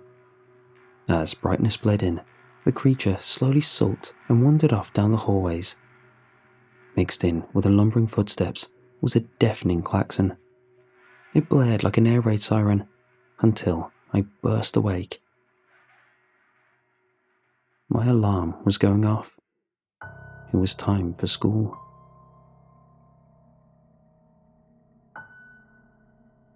That day was hard. Every action I did was layered with a lingering feeling of violation. I was slow and lethargic. My body was sluggish, like I hadn't slept in days. I was a shell of my former self, and people noticed. I was shot comments jabbing me about staying up all night. I was told I looked how I felt. People were distant, like I carried a terrible scent. All I wanted was to go home and sleep. But I couldn't. No matter how much I tried, I couldn't fall asleep. I tossed and turned on the couch, and though my eyes burned, I couldn't seem to drift off. I barely ate, barely did anything, and at around 10 p.m, I finally managed to sleep. But rest never came. Like before, as soon as I felt myself slip, I was standing in the hallways again. The cycle began once more. I ran, I hid, I was caught. The thing dragged me around at dizzying speeds with no regards to my well-being. It didn't seem to care for its own as it hit obstacles almost as much as I did. Each idea it improvised was morbidly creative. My body was twisted in ways I didn't think was possible. My bones were splintered, ripped out, and reused as more instruments of play. Hours later, I was a mangled mess, a lump of flesh, barely a third of what I once was. And as a warm light bathed me and the klaxon ripped through me, I was awake again in the dead of morning, needing to get ready for school. I had to confront him. I needed to talk to Mark. He was meek, his voice dripping with guilt, but I could also tell he felt regret. His decision wasn't based on trickery, but desperation, and only after 2 nights of this, I empathized, because I finally understood exactly what it was he was going through all this time, and he fully opened up. Every night this happened, you wake fully formed and the game begins. Mark was unsure if it was better to run or to hide. Each had their pros and cons, and he could never figure out why one would work one night and not the next. To him, it seemed to be down to luck. There was one constant though, a law that always followed. Teeth. Teeth were currency. It wasn't until Mark pointed it out, but I realized no matter what was torn from me, my teeth always remained. Apparently, even if you were torn down to a strip of ribbons, pulverized into mush, your jaw would remain and you'd be back to how you were the next night. However, any teeth you trade never came back. Mark passed on what he learned through trial and error. At first, he found he could leave a tooth to the visitor, and it had stopped the curse that night. Something he'd done a few times. However, once he realized this was finite, he stopped. This was all well and good, but I had a burning question on my mind. Mark, how do I get rid of it? Well, I couldn't seem to figure it out. Maybe you'll have better luck. Then how do I give it back? He'd been very chatty while opening up, but once that burning question left my lips, he fell silent. All I heard was a quiet whimper, the beginnings of a sob, before he hung up. All attempts to get through was blocked from how fast he went offline. I was furious. I thought he had things figured out, but all he did was pawn it off onto me. Sure, he asked and I said yes, but I had no idea what I was truly signing myself up for. I wanted to smash something. I was livid, but my energy was gone. I thought I was calming down, but dread set in when I realized why. It had just crossed 10 p.m. The lethargy was starting. This time, I mentally prepared myself. When I was ready, I psyched myself up for the hunt and closed my eyes in bed. I zipped around the corridors, ever moving. I made sure I never even grazed an obstacle. When I did get the attention of the thunking footsteps, I searched for anything I could carry. When it was around the corner, I dipped behind something and threw the object as far as I could. This led the creature away. My friendship with Mark may have been dead to me, but his advice was helpful, which meant he was at least trying to be truthful with me. The hard part was keeping up this charade for hours. Throughout the night was bursts of wondering and tense moments of evasion, but having lasted so long, I found myself able to fully explore the place. Each room was different. Though some were gutted beyond recognition, some were fully furnished rooms, and just once I found some documents scattered around, This is where I found the first clue. The visitor hears, he doesn't see. That was the only one I found that night, and for many nights after. Each night was different. Sometimes the visitor was easy to escape. Mark wasn't lying. When you survived the night, you woke up feeling like your best self. All the fatigue of escaping the creature was gone, and you felt like you slept 1,000 perfect nights. But some nights he'd be rampant. The usual trickery wouldn't work, and I would be torn apart ferociously for hours on end. Meanwhile, Mark was impossible to get a hold of. He didn't seem to have the heart to block me, but he was blanking any attempts at contact. There wasn't a set pattern when I'd find a new note, and they were never consistent on their presentation. Sometimes they'd be in a blood-soaked slip of paper, scratched on the walls. What I pieced together was interesting. In this nightmare world, teeth were everything. They were a form of currency that was immensely valuable and finite. You could spend a tooth here and there to stop being chased. However, there were ways to do big spends. For 10 teeth, you could pass on the visitor to someone willing. Or for all of your teeth, you can send it to someone unwilling. It seems simple, but get things wrong and you could be stuck with a visitor for life, however long that'd last. I knew Mark would never willingly take it back, and he took advantage of me to begin with. He played dirty, and so I had to as well. I called around every 7-Eleven in his town. It took a while, but eventually I was put through to who I was looking for. "Hello, is this Linda?" "Yes, can I ask who's calling?" She was obviously a bit nervous that a stranger was calling. "Oh, don't worry, I'm a friend of Mark's. This is his mom, right?" "Oh, yeah. Is everything alright?" I had the right person, and at this, she sounded more open to talk. "Well, I remember he wasn't doing too well a few weeks ago, but he's doing better now. I'm worried things might go back to how they were, and I was wondering if you could help me help him." "Oh, well, I didn't do anything before. It was just a sleep issue. I don't think there'd be any way I could help." I was losing her. "Well, if there was, would you do it? I know a way, if you're willing to take the burden." She paused for a moment, the drone of the phone making me nervous. "I mean, sure. If there's a way I can help Mark, I always would. I'd do anything for my boy."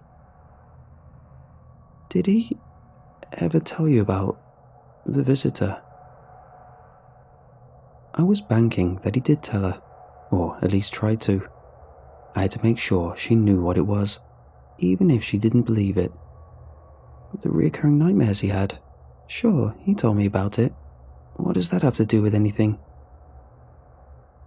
Here came the line I'd rehearsed many times in my head, planned out to a specific phrasing. "Would you be willing to take it? If you could, that is, to help Mark?" She paused once more, letting the line hang for a moment. This was my make or break point. If she left now and told Mark, he'd know what I was up to. I'd lose. "I don't know what this is about. Is this a joke?" No. I'm just asking that, if given the chance, would you take his burden to help him? He's brightened up so much lately that it'd be a shame to lose that." I felt dirty saying this. I knew full well what I was doing, but for everything to work out, it had to be done. "Sure, I mean, great. Thank you so much for talking with me. Wait, what happened with... and who are..." I hung up before she could finish. I knew she wanted to talk more, but I got what I wanted. All I had to do then was wait. I only had one shot for everything to work. That night, I counted how many teeth I had. 30 exact. After triple checking, fatigue once again set in, and I passed out on my bed. My eyes opened in the bleak hallway. Instead of hiding, I waited. It didn't take long for the footsteps to find me. As it got closer, it picked up its pace. It thunked and thunked at my scent. I even tapped on a table next to me to make sure it didn't get lost. Just as it was about to turn the last corner, I reached into my mouth and slid out a molar. It came out surprisingly easy.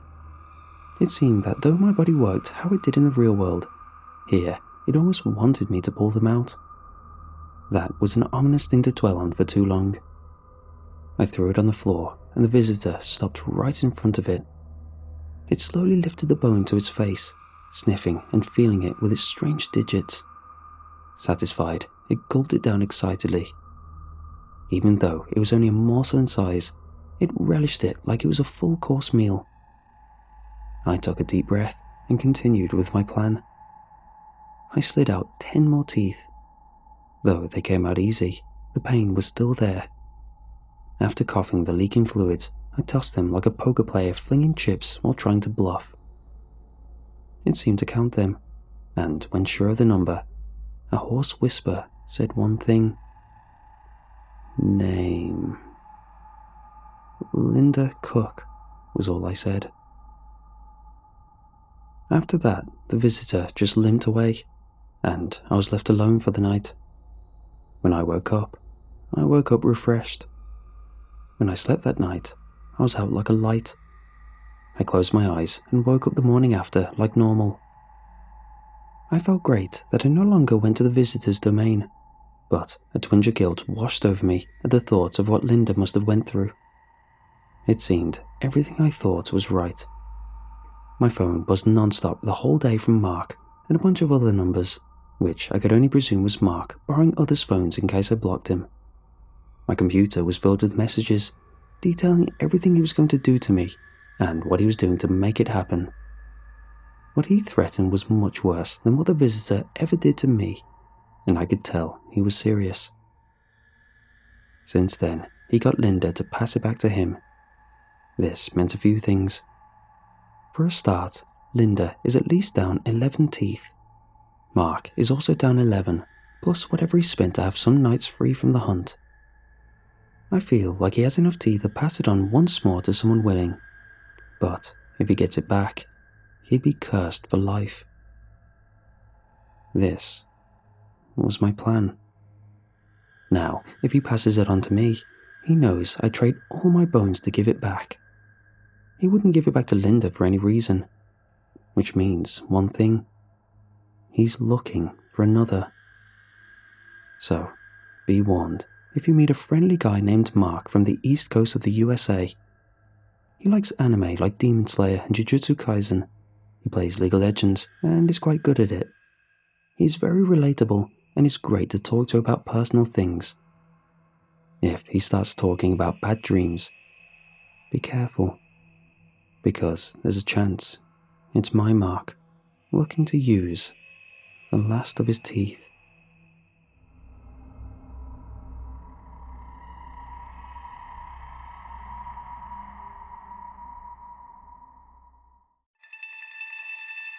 About a decade ago, I had a brain hemorrhage. It was my first day of my vacation, and my brother rushed me to the hospital.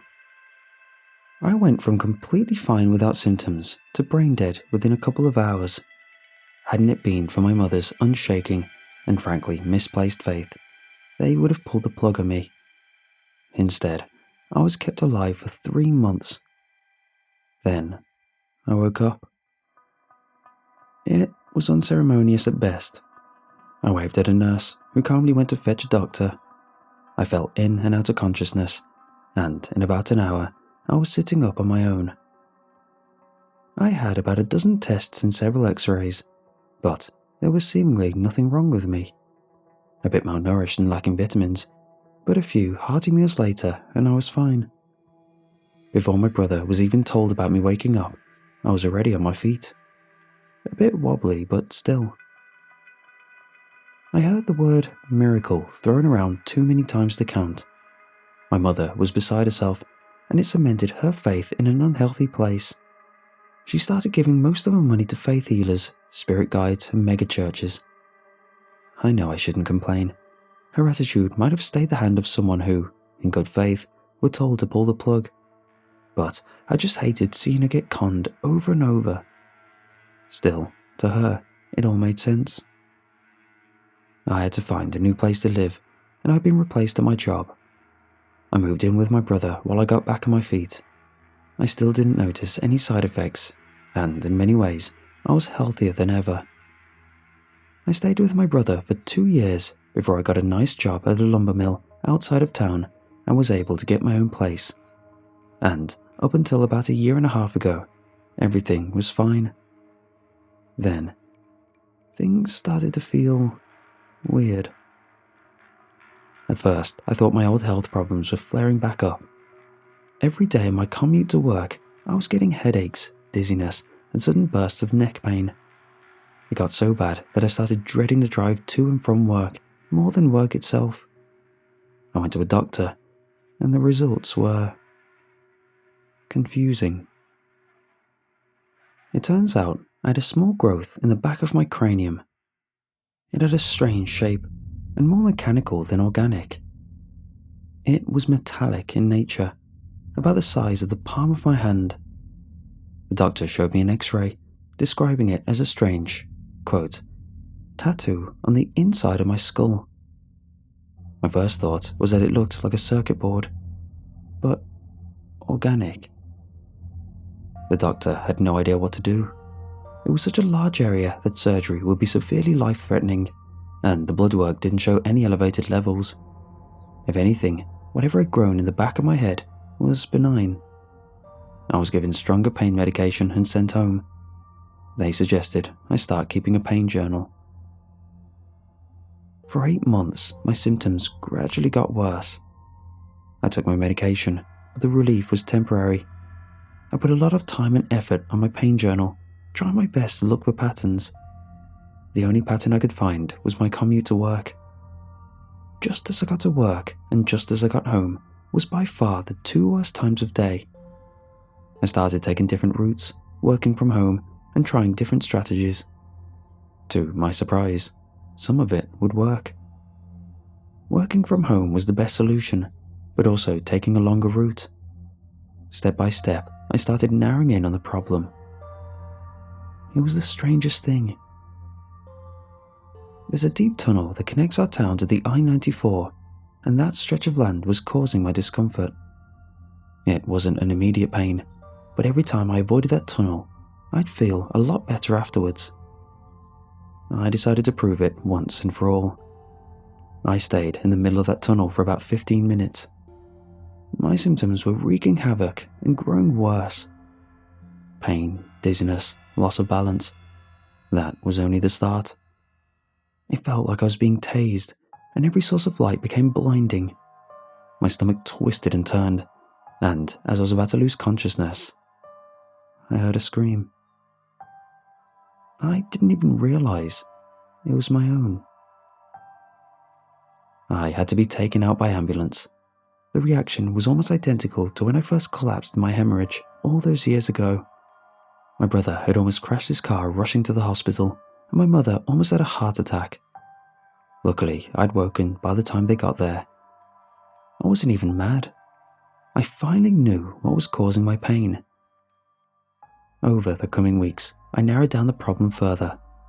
It wasn't just that tunnel in particular, it was any kind of tunnel. But it wasn't just tunnels either. Staying long enough underground would cause a similar effect. I took care not to black out again, yet the symptoms were the same every time. I knew that whenever I started hearing screams, I had to get out. A crazy thought came to me. If staying underground was causing me pain, what would happen if I reached higher altitudes? So I took a flight to my college buddy over in New Hampshire. Halfway through the flight, I had to use the restroom. My head was feeling light and cold, like I had ice between my ears. I was getting different symptoms than usual. Vibrations in the base of my neck, uncontrollable eye movement, hyperventilation, drooling. I was a mess. I stayed in the bathroom for 30 minutes. Then, it all just stopped. As I stepped out, I felt amazing. Better than I had in years. No pain, no stress. My body felt relaxed and limber, like I stepped out of a good massage. I only recently learnt that during that time I spent in the bathroom, the flight controls and autopilot stopped working. There was also an issue in the in-flight movie, which was picking up massive amounts of static noise. I had no idea. During my time in New Hampshire, I was like a new person. I get these different symptoms every time I spent time on elevated ground. A high hill, a tall building, anything. Vibrations, hyperventilation, eye movement, all of it. It came rushing back to me, and I'd feel amazing afterwards. Hell, I was losing weight and gaining muscle without even trying. I felt several years younger, and I could function with no more than 3 hours of sleep. After 2 weeks, I was longing for the flight back home. I wanted to get back up in the clouds and feel that euphoria again. I was getting attuned to it. I get giddy thinking about it, and people were starting to notice my new positivity. I was, at one point, just asked whether I started taking drugs. The second flight was almost a disaster. I stayed in the bathroom for 45 minutes, and during that time, the plane was almost falling out of the sky. The flight controls and autopilot was going berserk, and every instrument was showing the same crazy set of numbers over and over. I'll never forget it. 2, 12, 1, 13, 5, 12, 5, 19, 19. I knew this for one simple reason. The same was happening to me. I'd hear bursts of screeches and beeps in the same pattern over and over. After 45 minutes, the flight attendant burst through the door. They laid me down and poured cold water over me. I had an inhuman fever and my skin was turning red. They had to put a blanket in my mouth to keep me from biting off my own tongue. One flight attendant told me, after we landed, that my eyes were bulging to the point where they thought they'd pop out. In my head, I heard the same sequence of beeps and screeches over and over. Somewhere in the back of my mind, there was a voice, a woman calling to me. The last thing I remember from that flight was looking out through a window, seeing the cumulus clouds over New Hampshire. I could have sworn something out there blinked at me. They had to make an emergency landing, and I was examined at the gate. I'd lost consciousness, but I was regaining it quickly. One of the flight attendants stayed a while to talk to me while the paramedics made sure I was okay. They were all so cordial, but this is also where something started to go very wrong. I couldn't see their faces anymore. It was all just a blur. Swirls of skin with fat splotches of black and white. Their voices would distort, like I was hearing them underwater. I'd see the spots where their eyes would be, floating around their liquid head. The mouths opening and closing seemingly at random, like a trout out of focus. I was scared out of my mind, and they had to give me a powerful sedative. I dreamed about clouds. Clouds. With eyes. My mum and brother came to see me in the hospital. They tried to comfort and support me, but I couldn't stop looking at their faces. I was scared they might get blurry and start moving again. At one point, I heard their voices distort, and I felt my heart race. A team of nurses had to race in, and no one could see me for another 6 hours. I woke up in the middle of the night. My mum was still standing next to my bed, holding my hand. Her face was gone, and her voice changed pitch seemingly at random. The swirl mess of features focused on me. My heart was skipping beats to the same repeated pattern I could hear in my head. It made me think of the same numbers I'd imagined back in the plane. "You should be thankful," the voice murmured. "You should be thankful." "For what, Mom?" "I asked him to come save you. And he did. He saved you, love." Who saved me?" She leaned over to whisper. I could hear crackling, like teeth mashing together, a slithering sound like a dry tongue dragged across a rough surface. "The man from the computer. He told me he'd save you." What man? Who are you talking about? The hatchet man. The words were cold. I leaned back, taking a closer look at Mom. Without her usual voice, it was like talking to a stranger. In the dark, I barely recognized her. She had unusual clothes, but it was her shoes that made me take notice. Those were sneakers, far too large for her feet. Like a bolt of lightning, the swirling face disappeared. It was like pulling a curtain from my mind. A stranger was sitting in front of me. A complete stranger. A man, early 40s or late 30s, rugged with a wild beard, a hoodie, and complete black eyes. It was hard to tell if they were just some extremely large pupils or solid black. The man stood up, pulled out some sort of cable from my arm, and snapped his finger.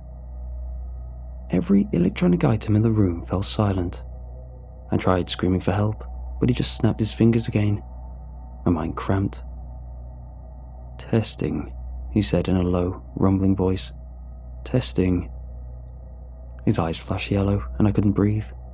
I counted 10 excruciating seconds before my throat opened up. The stranger leaned over me, his fingers ready to snap.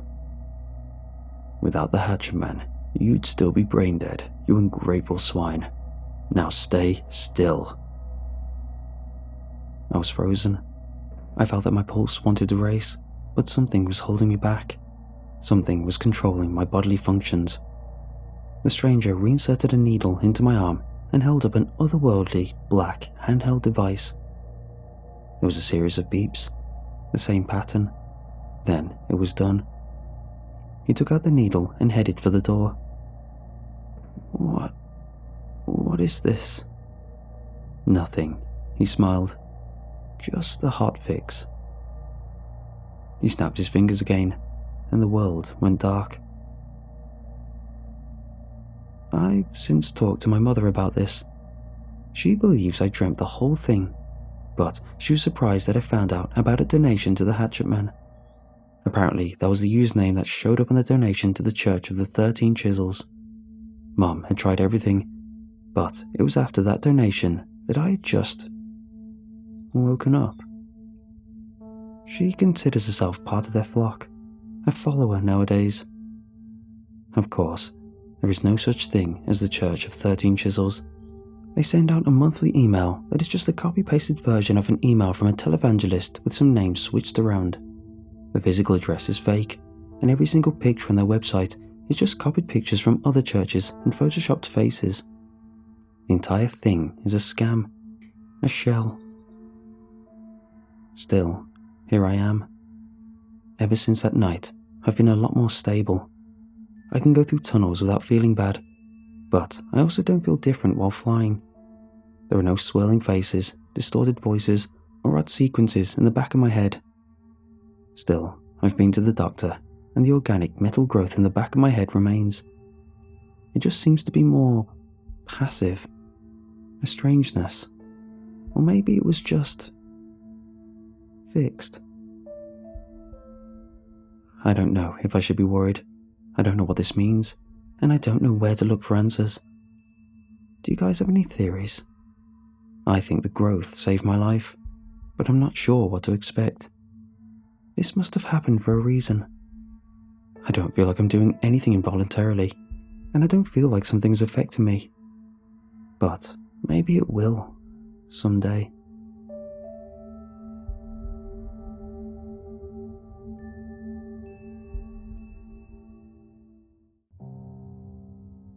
Alaska was a place I'd been fascinated with since I was young. My parents were watching a movie, and my eyes got so big when I saw the northern lights. I think it's even my first memory. Those shimmering blue and green lights that seemed extraterrestrial. Apparently, I would shout "Twinkle Twinkle" at my parents until they put the movie on. I can never remember what the movie was. Back home, the roof of my childhood bedroom was painted to replicate the northern lights above me. Dad had even taped green and blue fairy lights to the ceiling for me to act as night lights. Maybe fascinated wasn't the right word. Obsessed? The way a child will find one thing and cling onto it for dear life. Whether it's a stuffed animal or a blanket, if you lose it, you lose that safety you associated with it. Growing up, I kept my love for the place alive and well, extending it beyond just the lights I had known. Never thought it was a place I'd actually find myself. It seemed like some distant world far beyond my galaxy, a pipe dream at best. But time marches on and you get older, you start realizing there's less and less holding you back. You give yourself these allowances, things you tell yourself to keep you from going out of your comfort zone. Sometimes though, there will be an event that washes over that allowance like battery acid, and suddenly you're left without excuses. Either you do it or you don't, and you have to accept that if you miss out on something you wanted your whole life, it's entirely your fault. Battery acid. That's what it tasted like. The feeling of carpet against my fingernails, the scratching sensation rubbing against my cheek. I could have sworn I laid on that floor for a lifetime. Perhaps it was, because at that moment I felt like I'd lost my life. My safety blanket was ripped away from me. Laying on the white carpet, small patches of red dirting the purity of the white fibers around my face. I looked towards the ceiling, and as the sun dipped down, it cast a shimmer through the window that danced above me. Pale ambers played like fire, embers drifting above, a sky aflame, just as the memory of the northern lights could have very well been an awakening of my consciousness.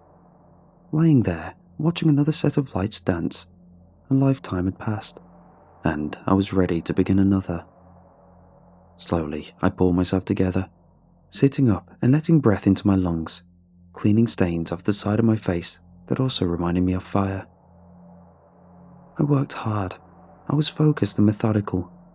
Day after day, things got better, and though it wasn't easy, and though it hurt, I was able to move on. Eventually, when I looked at the vacation time I had earned at work, I noticed I had 2 weeks saved up. My time was about to reset when the year rolled over. It was a use it or lose it kind of deal. Sitting at my desk, palm in my hand, I wondered what I would do with such time. Maybe my thoughts would have gotten there organically, but it was the calendar pinned on the wall that ultimately decided. Looking over, I could see above the grid of dates the blue and greens I had known for so long. All my excuses I would have used left when he did. If I didn't take the plunge, it would have been all on me. I had the time and I had the savings, so I booked it. An adorable cabin in a small vacation community in Alaska. Each day went by so fast waiting for it. I packed all my things. The house looked like I was preparing to move out. Clothing in boxes, all the food in the fridge was stuff I could quickly pack away and keep cool on the trip. Before I knew it, I was stuffing those boxes into my car and heading out. Saying goodbye to my parents and taking one more look at my apartment. Seemed so empty without me in it. Even though I would return, it felt like the last time. I couldn't help but stare at the stains on the carpet, ones that no matter how hard I tried, how long I spent with tears rolling out of my eyes scrubbing away, they would never come out. They were left behind. It was all a blur. I wanted to drive as the cabins were one of the few places actually accessible by vehicle. Can't say I remember much of the drive. It was just peaceful, rolled through my head like nothing at all. It wasn't long before I arrived at the cabin. Tires long since clinging to snow, I pulled into a small designated parking spot. There were a few empty cars already waiting for me, people who had likely arrived a few days before me.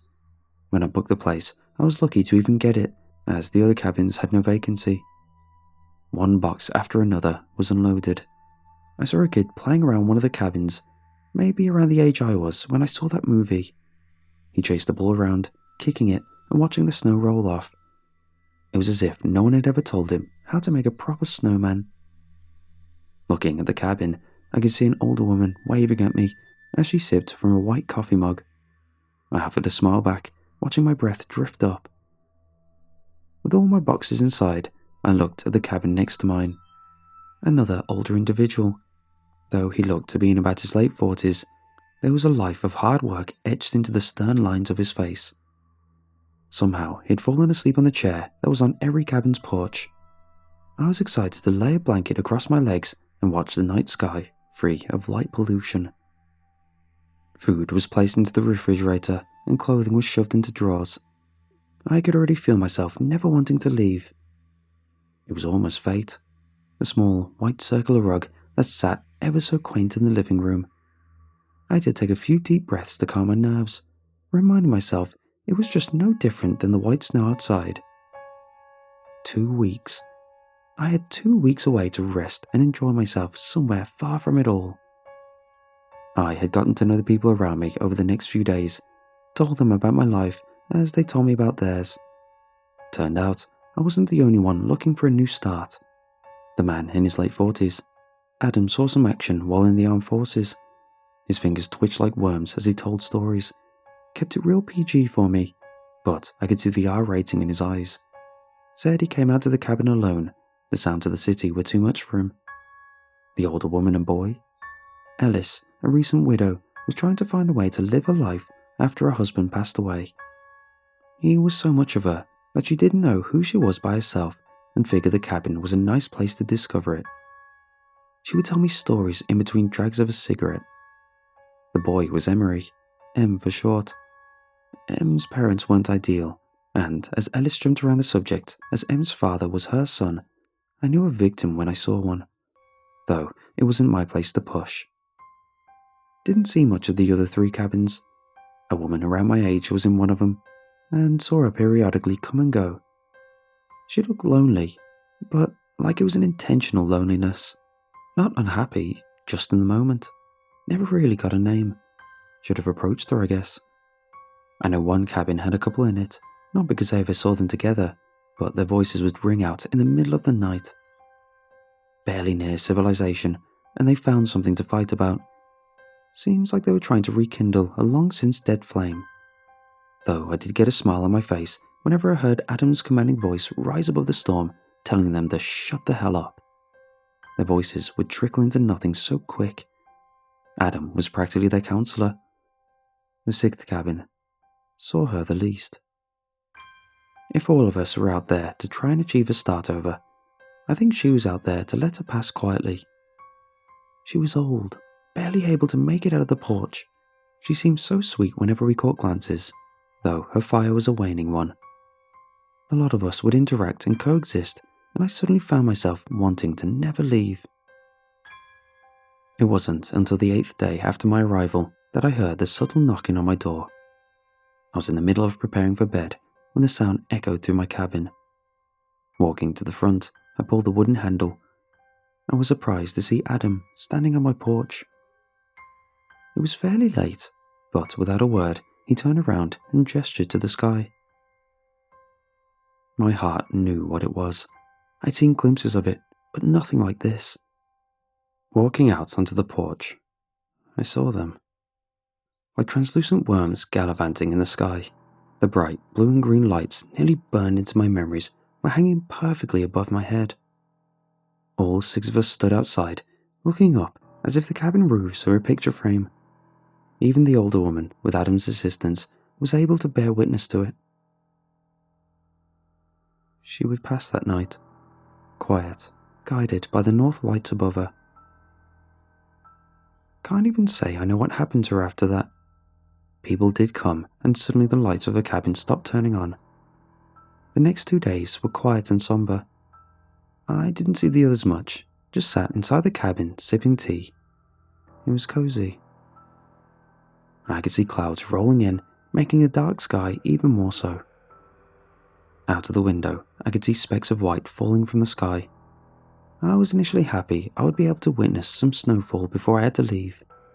I sat by the window, watching the white drift onto the ground, slowly forming a blanket of white over our little vacation. As the visions of white became dense, I felt my eyes grow tired, and before I knew it, I was waking up a few hours later. When they opened again, I was still coming back to my senses as I watched the same snow fall, though with a different hue. It took a while to really come to, but when I did, I was surprised to realize it looked like ash was falling outside. Rising from my chair, I walked outside and stood on the porch, watching the snow fall beyond the porch's roof. Turning my head, I saw Adam also standing on his porch. As we watched the dark snow falling onto the floor, tainting the white blanket, I asked him if he had seen anything like it before.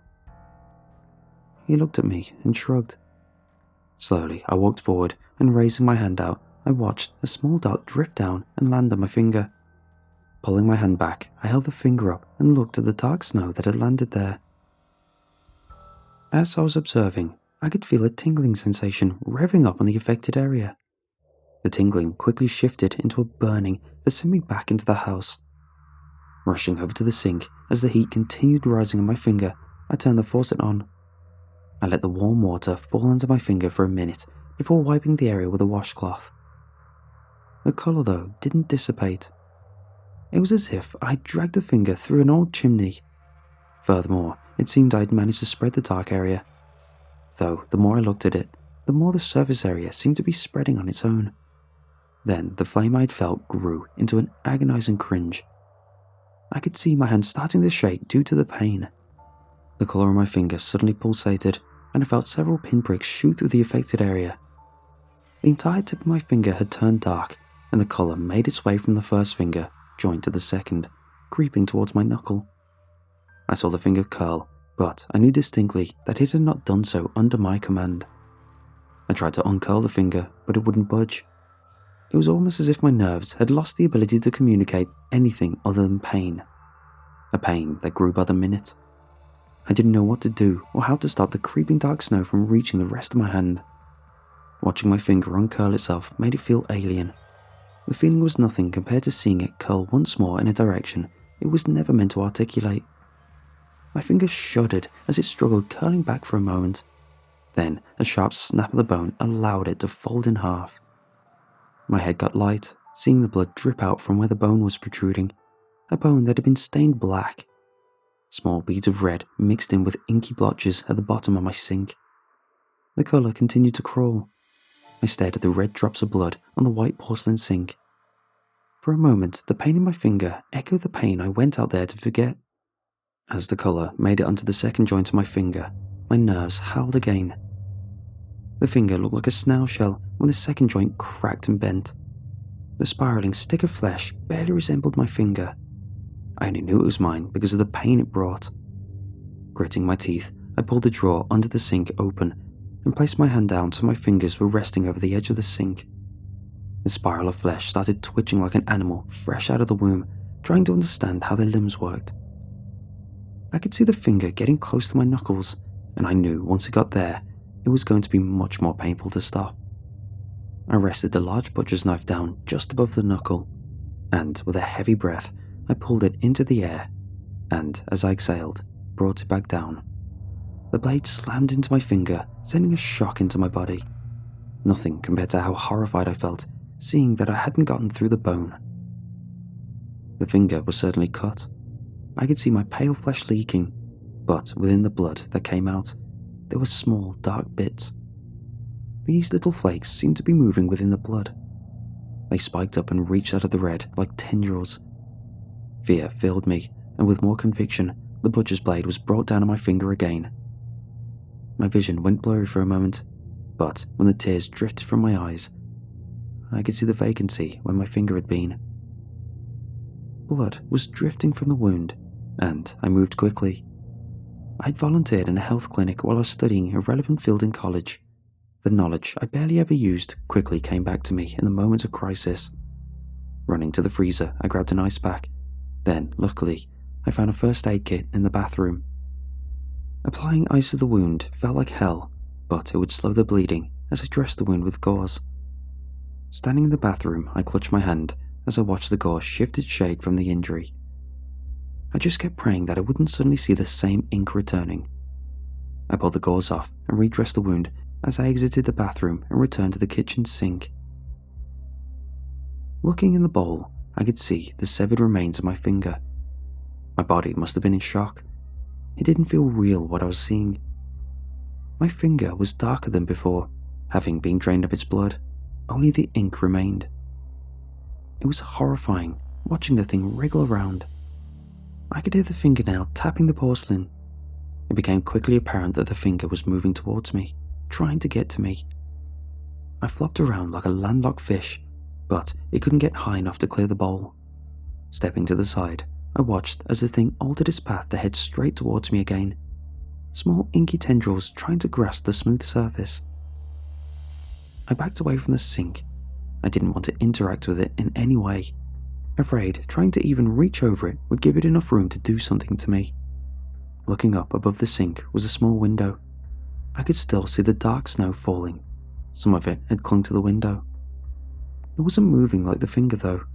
It just melted away in the glass. I walked to my front door, stared at a red ball resting in the snow, covered by the dark snow. Very little white was left poking out on the ground. My heart pounded as I stepped closer to the door. Looking down, I confirmed none of the snow made it onto my porch. Cautiously, I pushed the door open and stepped onto the porch. The floorboards creaked underneath my steps as I brought myself further out of my house, trying to get a better look. Suddenly remembering that Adam was also on his porch, I shifted my gaze over to his house and felt dread wash over me. He was standing out in the snow, his chin tilted up high. Dark flakes drifted down and rested against his face, a face that was already littered with so much darkness. I started calling out to him, but my hand lifted and covered my mouth. My survival instinct kicked in something fierce. I was just meant to observe. His body was motionless, so much so I began to wonder if I'd simply gone mad. If the pain I'd felt in my finger was a fabrication, that I'd simply cut my finger off in hysteria. Adam's mouth opened and the flecks drifted into the moor. More and more of his olive complexion vanished underneath the snow. He looked like a statue, the way the dark shade crafted a stark and solid figure in the snow. With a sudden jerk of his head, I was almost sent to the floor. All of his movements were quick and jerky, like something didn't know how to pilot him without any subtlety. It was either all gas or all brakes. His head would twist left and right. Every so often, I caught the look of his eyes. They were shifting back and forth so fast, I could imagine the headache such a thing would give me. Arm came up from his side and fidgeted the same way.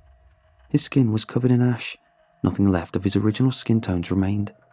Just the ash. With a quick jerk, his twitching eyes looked over at me. I remembered how the finger in the sink tried to get at me, and felt my heart drop. As I started backing up to my doorway, I could see his body beginning to ignore intended articulation, just as my finger had. It sounded like someone was breaking tree branches right next to my head. Each time I saw an arm pop at the elbow and twist around, I felt my stomach churning. It took a moment for him to start really moving towards me, like the snow hadn't inflicted his legs initially. When he did though, I saw the fabric of his jeans manipulated near the knees. He'd gotten a little shorter too. His knees must have popped like his arms, causing the bones to hang like strings holding him up. The thing that I'd once called Adam made one step after another towards me as his whole body jittered. Quick, unnerving movements like a body on fire. Fingers twitching like worms, jaw constantly shifting, causing teeth to clack against each other. His head looked like flies were landing on it, rapid motions trying to get the intruders to leave him alone. It was like someone had sped up the Thriller dance and set it on loop. There was no bit of Adam left, no agency in his own body. As he approached and as I retreated, the light from my porch landed on him. The heat from it seemed to call to me. I could see small black lines like goopy hair reaching off from the darkness. My hand was on the door handle, ready to retreat inside and barricade myself. I wanted to retreat from the visage of Adam. Those tendrils must have been moving around in his throat. God, I hope that's why he was groaning like that. I hope he died early on. I can't imagine feeling my bones crack and bend like that. As I was pulling the door open though, I heard a quaint laughter, innocent and childlike. Looking towards the noise, I saw the red ball laying in the yard. My eyes followed the path. There he was. M just stood in the front door. His silhouette was somewhat ominous. I could see Ellis from the doorway, and I could see the glee on Emery's face. I knew what was about to happen. Time moving slowly. I'd never experienced that feeling before. When adrenaline kicks into overdrive, it's like the world stopped spinning just long enough. Despite my verbal attempt to stop the boy, he started leaving the confines of the cabin. All he saw was snow to play in, and his ball out in the middle of it. My door was open. I quickly reached inside, feeling the velvet on my jacket. I pulled it loose from the hook. Adam was closer, but not close enough to grab me as I rushed by him. I could see fingers twisted and cracked like bramble, reaching out for me but failing to connect. Holding the jacket over my head, shielding me as best as I could. Feet trembled through the snow as I bolted towards him, his small fingers reaching forward. I felt my feet nearly fall from under me as loose snow kicked up. Nearly toppling over, I was able to snatch him up. With the kid in my arms, I quickly entered Ellis's cabin, knowing that Adam would soon be coming towards me. I nearly crushed the child falling over. Ellis rounded the corner, asking what all the commotion was about. I must have looked insane, asking her to check the child for any spots where snow had gotten on him. I think she saw the panic I was in. She took him and started looking over him, asking what it would look like. When I described what I'd seen to her, she did a double take at me. She told me that my face had dark spots on it. A shiver ran through my body as I bolted to the bathroom to look at the mirror. And sure enough, there was a dark patch of snow on my cheek, one that was growing larger by the moment. Without time to think, I hurried into the kitchen. All the cabins looked the same. I knew exactly where the silverware was. Pulling the drawer open, I got the sharpest looking knife I could and ran into the bathroom with it, ignoring Ellis's cry for an explanation. Staring into the mirror, I was repulsed, seeing the spot had already grown larger. Bringing the knife up to my face, I felt that adrenaline rushing through me before I had subsided. A thorough pain caused my hands to shake while looking at the skin I would need to gouge out. Then I thought of Adam, mindless and wandering, probably stepping up the porch as I stood there trying to calm myself. So the tip of the knife pressed in right below my cheekbone. I must have been screaming. I don't remember it though. The pain of dragging the tip of that knife across my face, pressing deep into the skin, was blinding. I traced the outline of the dark spot and pressed in deep to make sure I got it all. So deep that I occasionally felt the tip of the knife prodding the side of my tongue. In the way that adrenaline seemed to slow down time, the pain made it feel like I was in that bathroom for hours. Tears rolled down my cheek. The only reason I knew about them was the feeling the salt content hitting the ever-increasing wound. One drag after another, trying to beat the clock, I pulled the knife in and out of my cheek. The worst was angling the knife to try and slice under the tissue to separate the muscle tissue. There was a constant ringing in my ears and a heat behind my eyes. Ellis's sink resembled a crime scene by the time I was done, and I could feel my body starting to get light as a slab of flesh dropped into the sink. By the time it hit the sink, you would have mistaken it for a lump of charcoal.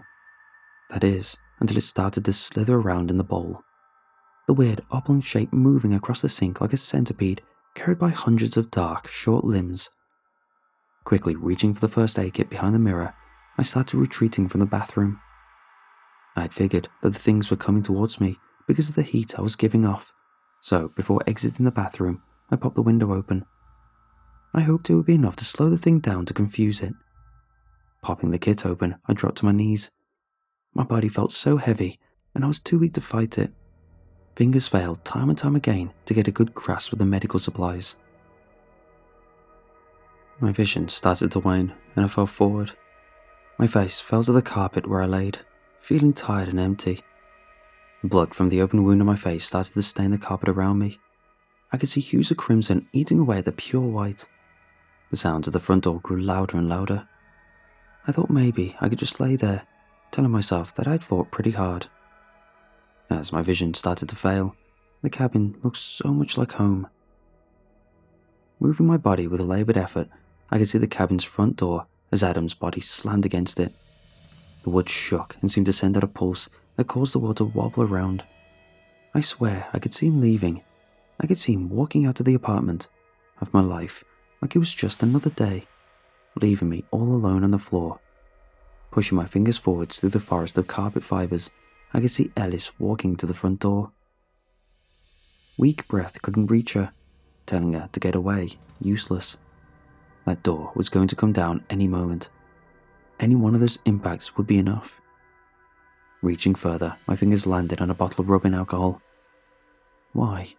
Why did it have to be rubbing alcohol? With a bottle of clear disinfectant in my hand, I rolled my body. I couldn't just lay on the carpet forever. I couldn't stay the person I was. I knew I had to get back up. Twisting the cap of the bottle off, the small white piece of plastic slapped against my face. I tipped the bottle slowly, took a deep breath, and let the liquid pour down onto my face. The alcohol drenched the patch of my face that was devoid of skin. I swear for a moment I heard circus music, like I was being taken somewhere else. The burning, a circus of fire. My back arched, toes curled as I let out a howl that I'm still not convinced was my own. An animal. I was an animal. I could see Ellis turning to me, shock on her face as my body trembled from the pain. Such piercing fire rummaging my body. Bunched fingers pounded the floorboards. I used the shrill of energy to pull myself up to my feet. I was running on empty fumes, small sparks that I gathered.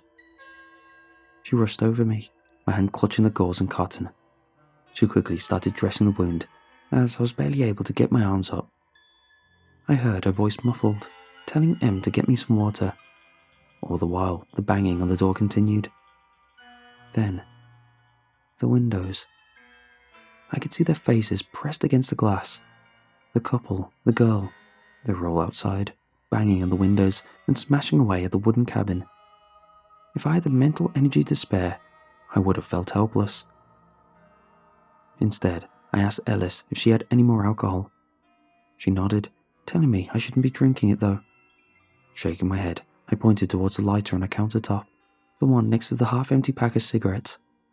She gave me a bottle of vodka, and I worked quickly, shoving fabric into the opening, making sure to get it deep enough to touch the drink. I was starting to feel the heaviness fade as my body desperately fought to heal. Telling the two to go inside, I stumbled over to the front door. With my fingers on the handle, I could feel the thing slamming against the door. My fingers rattled as I tried to keep my grip. I waited for it to slam once more. When it did, I swung the door open, using the momentum the thing had gotten from bouncing against the door. When it did, I swung the door open, using the momentum the thing had gotten from bouncing against the door. I shot my foot forward. It was weak, but enough to send Adam tumbling backwards. His body was nothing like before.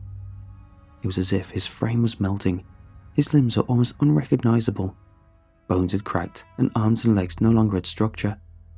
The thing was a mass of black wires, tugging and ripping skin soaked in oil. It fell backwards like a drunk, flailing noodle limbs and rolling its head back around, no vertebrae to speak of. The kick, however, also sent me to the floor. I kept a tight grip on the bottle and the lighter though, and so I placed the flame under the fabric and watched it light. A few breaths to steel myself, and I let the bottle fly.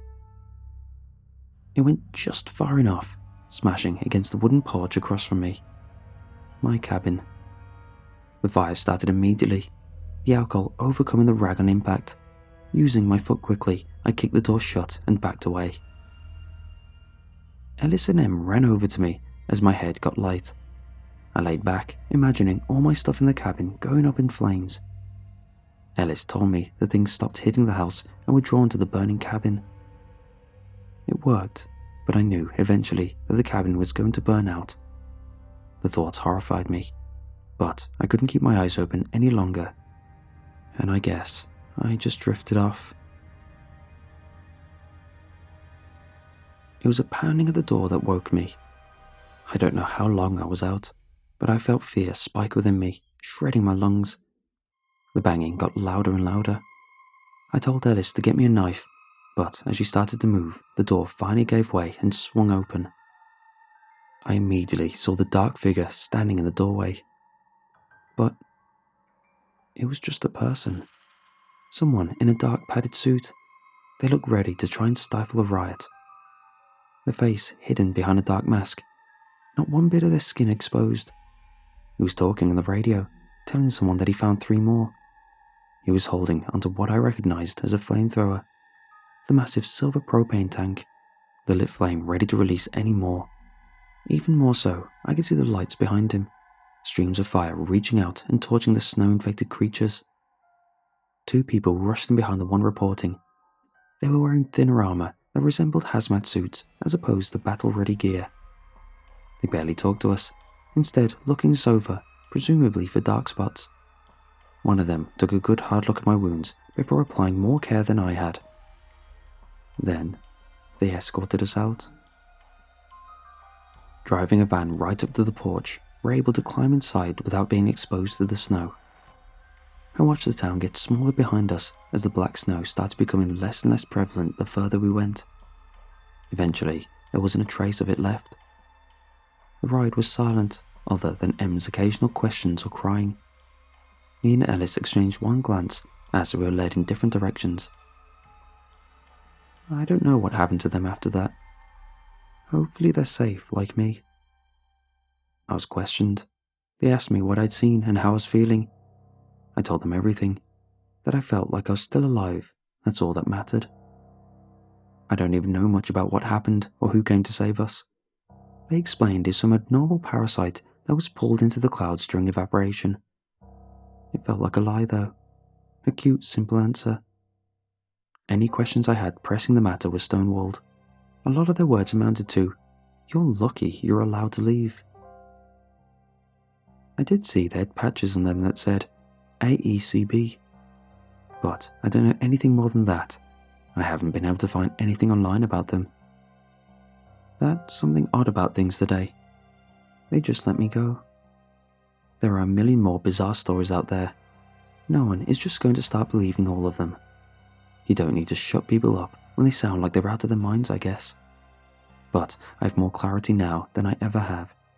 My apartment is empty now. I've got a new place. Somewhere cold. Somewhere I can watch the snow fall. Somewhere I can truly rebuild and find out who I really am.